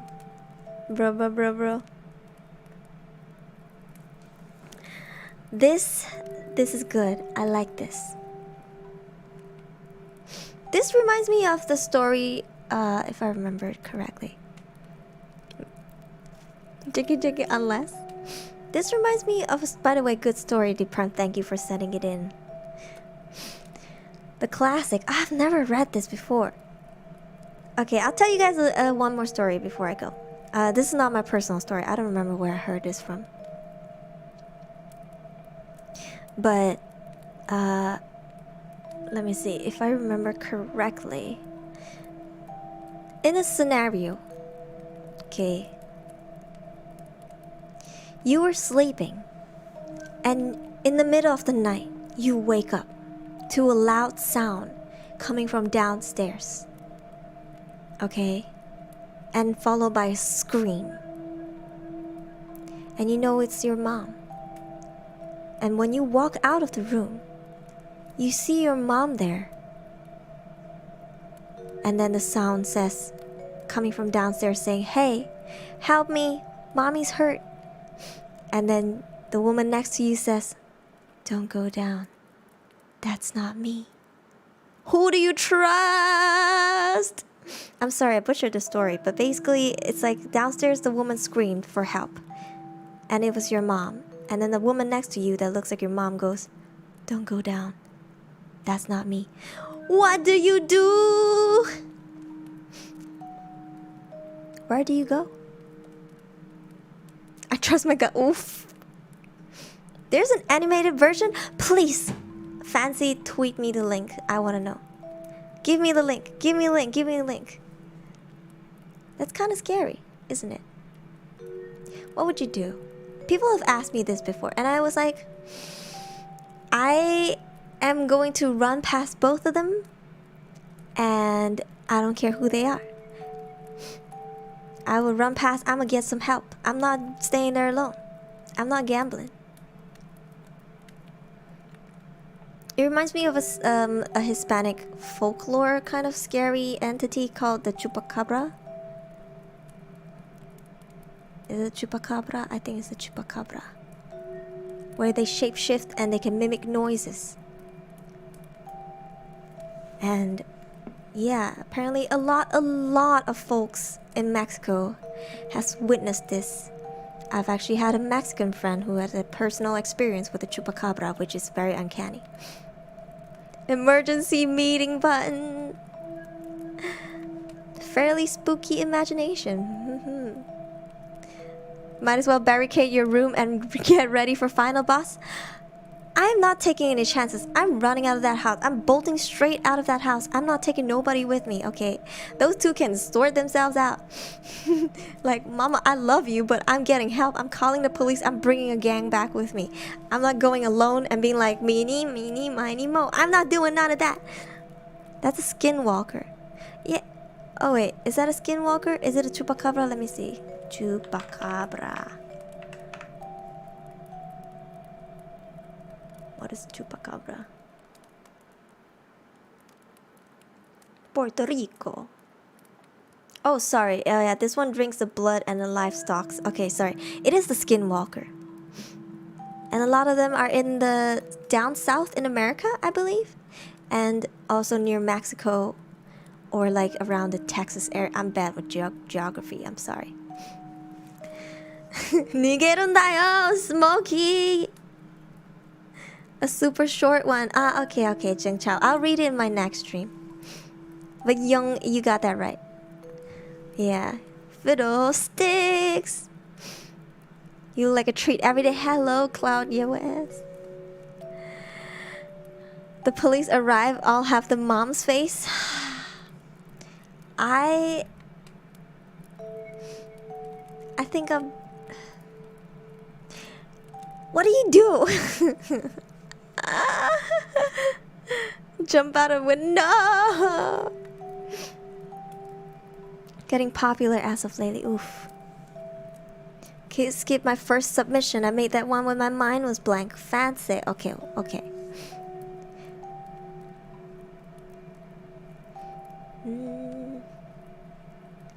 But yeah, that's a good story. It's a really, really good story. I don't know, it's like it makes you doubt, right? It plays with your mind for sure. It's psychological. Fist fight them both like lucky. Hi Amelia. I'm just gonna throw myself outside of the window. Oh no. I would bolt straight for the door. Yeah, and I'm picking the closest weapon with me. Yeah. Fist fight. I said fist fight. I didn't say that. Hi ho ya. Happy Halloween, guys. Alright, so that's it for today. Since 91% of you guys and 97 votes says yes, we will do a horror story time stream. I hope next time you guys have more applications. If there's a new link, I might send it in on my social media. I might post it and I might mention it on streams. But we'll probably be using this link for now. So I don't know if it's gonna expire. If it never expires, then keep sending in your stories before it expires, you know. And try not to copy and paste too much, just in case I do read a few of the same ones, then that's, you know. Didn't see anything. I have not seen Miruko-chan. Lily mentioned it yesterday, I think. Can't wait for the second part. Ikuzo. I'll just read your guys' story. You guys have a lot. And though they're short, they're very entertaining.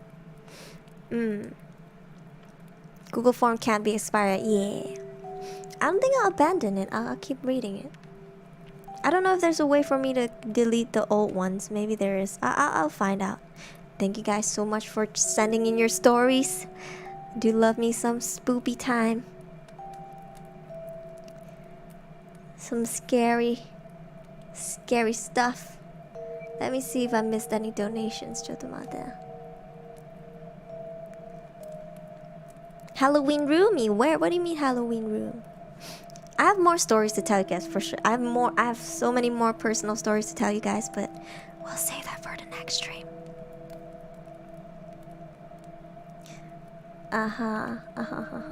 Dang it, the donation scared me.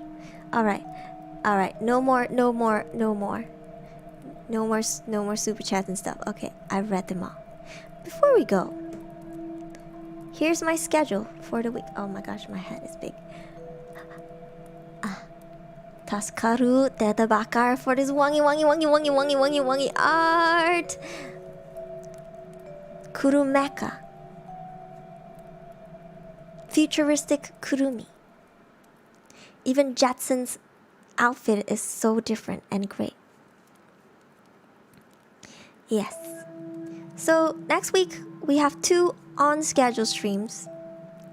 Oh, this week, sorry. This week we have 2 on schedule streams, and maybe 1 gorilla stream sometime in between. I don't know when it is. It could be in the midnight. I don't know, or like 2 a.m. Please don't forget to turn on the bell notification to get notified when I start streaming. Even if it tells you 30 minutes after I start streaming, you can still most likely make it, because I don't think I'll only stream for 30 minutes. Let's be honest. Perby, thank you for 6 ringgit. Boo. Dala. Where's my chat? I have too many windows open, Joto. There we go. Alright.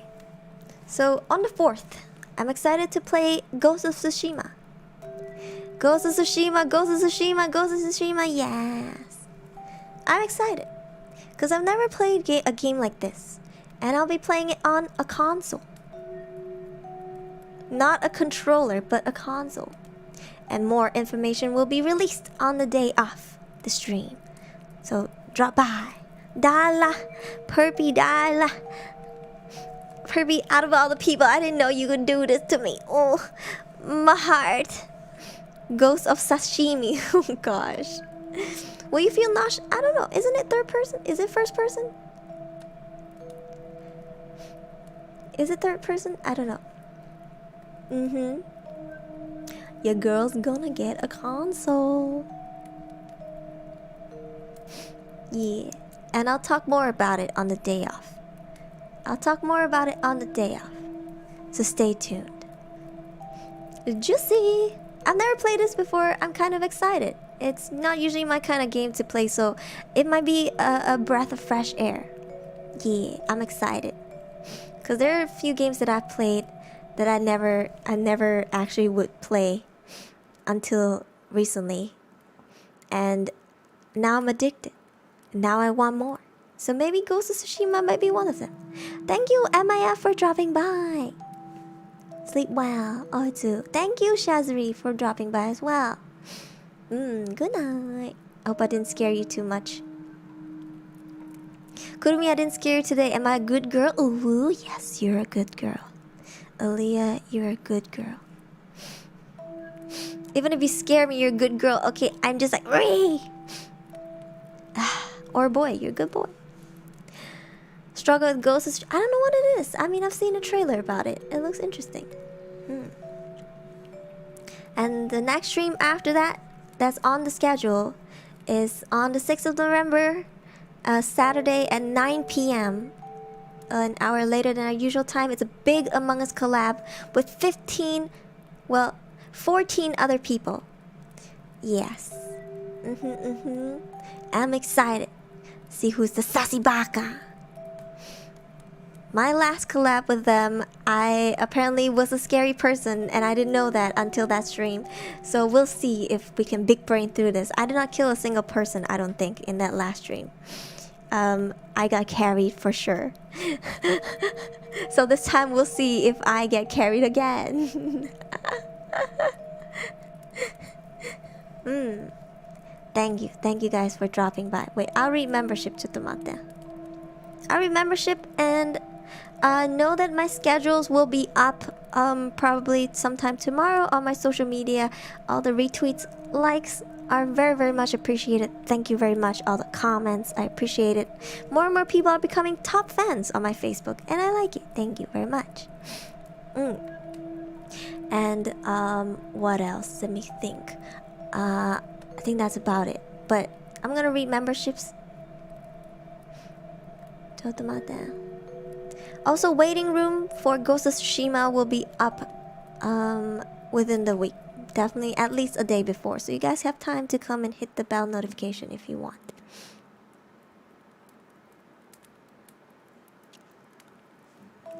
Velocity! Yes! I can't wait for a collab this Saturday. I'm a top fan. Ooh! I don't know what kind of story I should tell. Scary ones. Spoopy. Make our skin crawl. Give us goosebumps. Yeah, make us scared. I don't know if I'm the top fan. It's okay. Even if you're not, you'll get there. Yes. I'm really glad there's a lot of new people here today, and you guys seem to enjoy the stream. Thank you so much. It means a lot to me. And in case you're not subscribed yet, please hit the subscribe button down below. It's free. Do it. You might ward off some bad things. Not guaranteed, but you know, you keep me company because I may or may not still have some around me.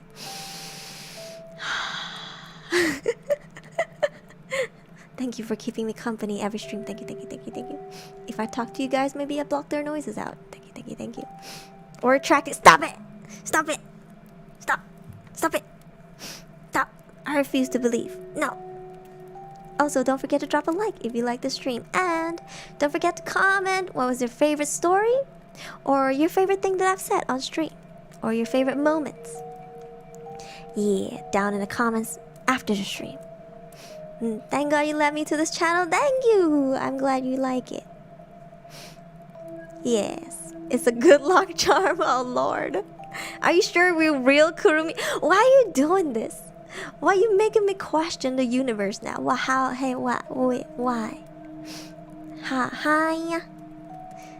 Alright, let's read some memberships. Thank you for being my member and continuing to support me. Thank you, everybody who renewed today. I know my membership was released on the last day of the month, so a lot of people. Butsurumi! Thank you, Lucy. Welcome back for 4 months. But yes, so yeah, normally people renew if you do the day before the 1st. So thank you for choosing to renew. Thank you. Let me just read memberships. Okay, I have to refresh it though.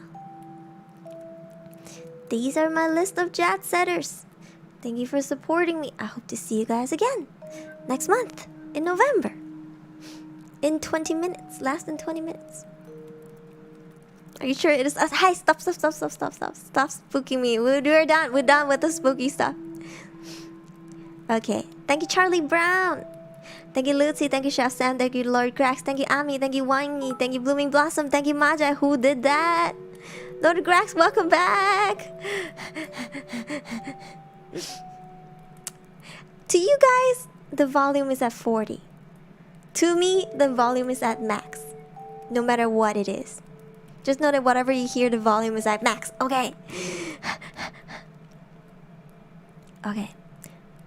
Let's start from the start. Thank you, Charlie Brown. Thank you, Lucy. Thank you, Chef Sam. Thank you, Lord Grax. Thank you, One. You're welcome, Kurumi. Do stay safe. Thank you. Welcome back, Al. Thank you. Thank you, Wanyi. Thank you, Blooming Blossom. Thank you, Maja. Thank you, Amelia Winhart. Thank you, Arjun. Thank you, June. Thank you, Anep. Thank you, Kazamin Ray. Thank you, Sotong Pro. Thank you, Shmal. Thank you, Pachinas Lama. Thank you, Second True Heart. Thank you, Five Snorden. Thank you, Huzi. Thank you, Fuel Station Portable. Thank you, Akun. Thank you, The Agger. Thank you, 5C. Thank you, Hojo Haim. Thank you, Ariel. Thank you, Peace 88. Thank you, Niha. Thank you, Junsha. Thank you, Dini. Thank you, Aliyah. Thank you, Madan RX. Thank you, Azumakri. Thank you, Kiru. Thank you, Kazuki. Thank you, Birth of a Star. Thank you, Spectre Easy. Thank you, Teddy Kambosa. Thank you, Rex of the Kirby. Thank you, Nuru. Thank you, Capix Zainal. Thank you, Perpy. Thank you, Jusagi-chan. Thank you, Tadabaka. Thank you, Project Kavvaii. Thank you, Cerberus 1. Thank you, Toru. Thank you, Don Leon. Thank you, Magus. Thank you, Dr. Hart. Thank you, Mika Miko. Thank you, Eli. Thank you, Ami. Thank you, Cloud. Thank you, Adam Bandit. Thank you, Shrimp. Thank you, Zero. Thank you, Astral Disaster. Thank you, Hoya. Thank you, Master Yup. Thank you, KWJ. Thank you, Kuro-kun. Thank you, Takeru. Thank you, Shinoki-kun. Thank you, Miguel. Thank you, PP081135. Thank you, Kaya-chan. Thank you, Urkus. Thank you, Oja. Thank you, General Nick. Thank you, Hamstar. Thank you, Caramel Choco Mint. Thank you, Annabelle. Kiki Yusas. Thank you Tadabarni. Thank you Kuriyama Venti. Why the name change, Sakuta? Why? Thank you Timothy Alf. Thank you Hori. Tomorrow Hori's gonna debut with her EN. She's gonna do her EN debut under Monster Z, which is from My Holo TV. Go check her out. She's on Twitter. She posted it all over Twitter. Go check it out. Go watch her. Show her some support. Thank you Akuji. Thank you Meow Meow. Thank you Firdaus. Thank you Elman Harith Hisham. Thank you Kazuma-chan. Thank you Mitch. Thank you Thumbelina. Thank you Young Buki. Thank you Gojo Satoru. Thank you Andy. Thank you Sungi. Thank you Geronimo. Thank you Kira Nanami. Thank you Paimia. Thank you Emiko. Thank you Shadow Walker. And thank you Velocity for being my member. I'm late Aku. You missed the juicy parts. Yeah. Yeah. Wee. A membership stop. Kaget. Thank you, Ami, for $1. Thank you for all the scary stories tonight, Kurumi, and thank you for trying out the witch hat asset I made. I will try to make more. Thank you. It's a wonderful asset. I really like it. I love it. Think I'll wear it in my next horror story stream, probably. Maybe I'll add cat ears to this. I don't know. It's cute. Even the leaf is also my leaf. Thank you. Alright, that's all for today. I hope you guys enjoyed the stream. I was very, very, very spooked by it. And I can't wait for the next one. Yeah. Real Kurumi is still in the toilet. She might just be. Then who am I? It's okay, Burpee. Otsu guys, otsukare-sama deshita. I had so much fun today. Let's do this more often. Don't forget to salute to your mods, and once again, don't forget to subscribe and like and comment. Adu, I hope you guys can sleep tonight. If you can't, just leave me playing in the background. Okay, leave my panic gameplays playing in the background. I'm sure you fall asleep. Thank you, Adu. I love you guys. Bye bye. Thank you, Arms. Thank you.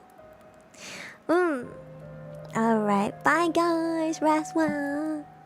Adu, otsukare-sama deshita. Thank you, Lucy, for $1. Last jump scare boo. Stop it! Dala. I'm going.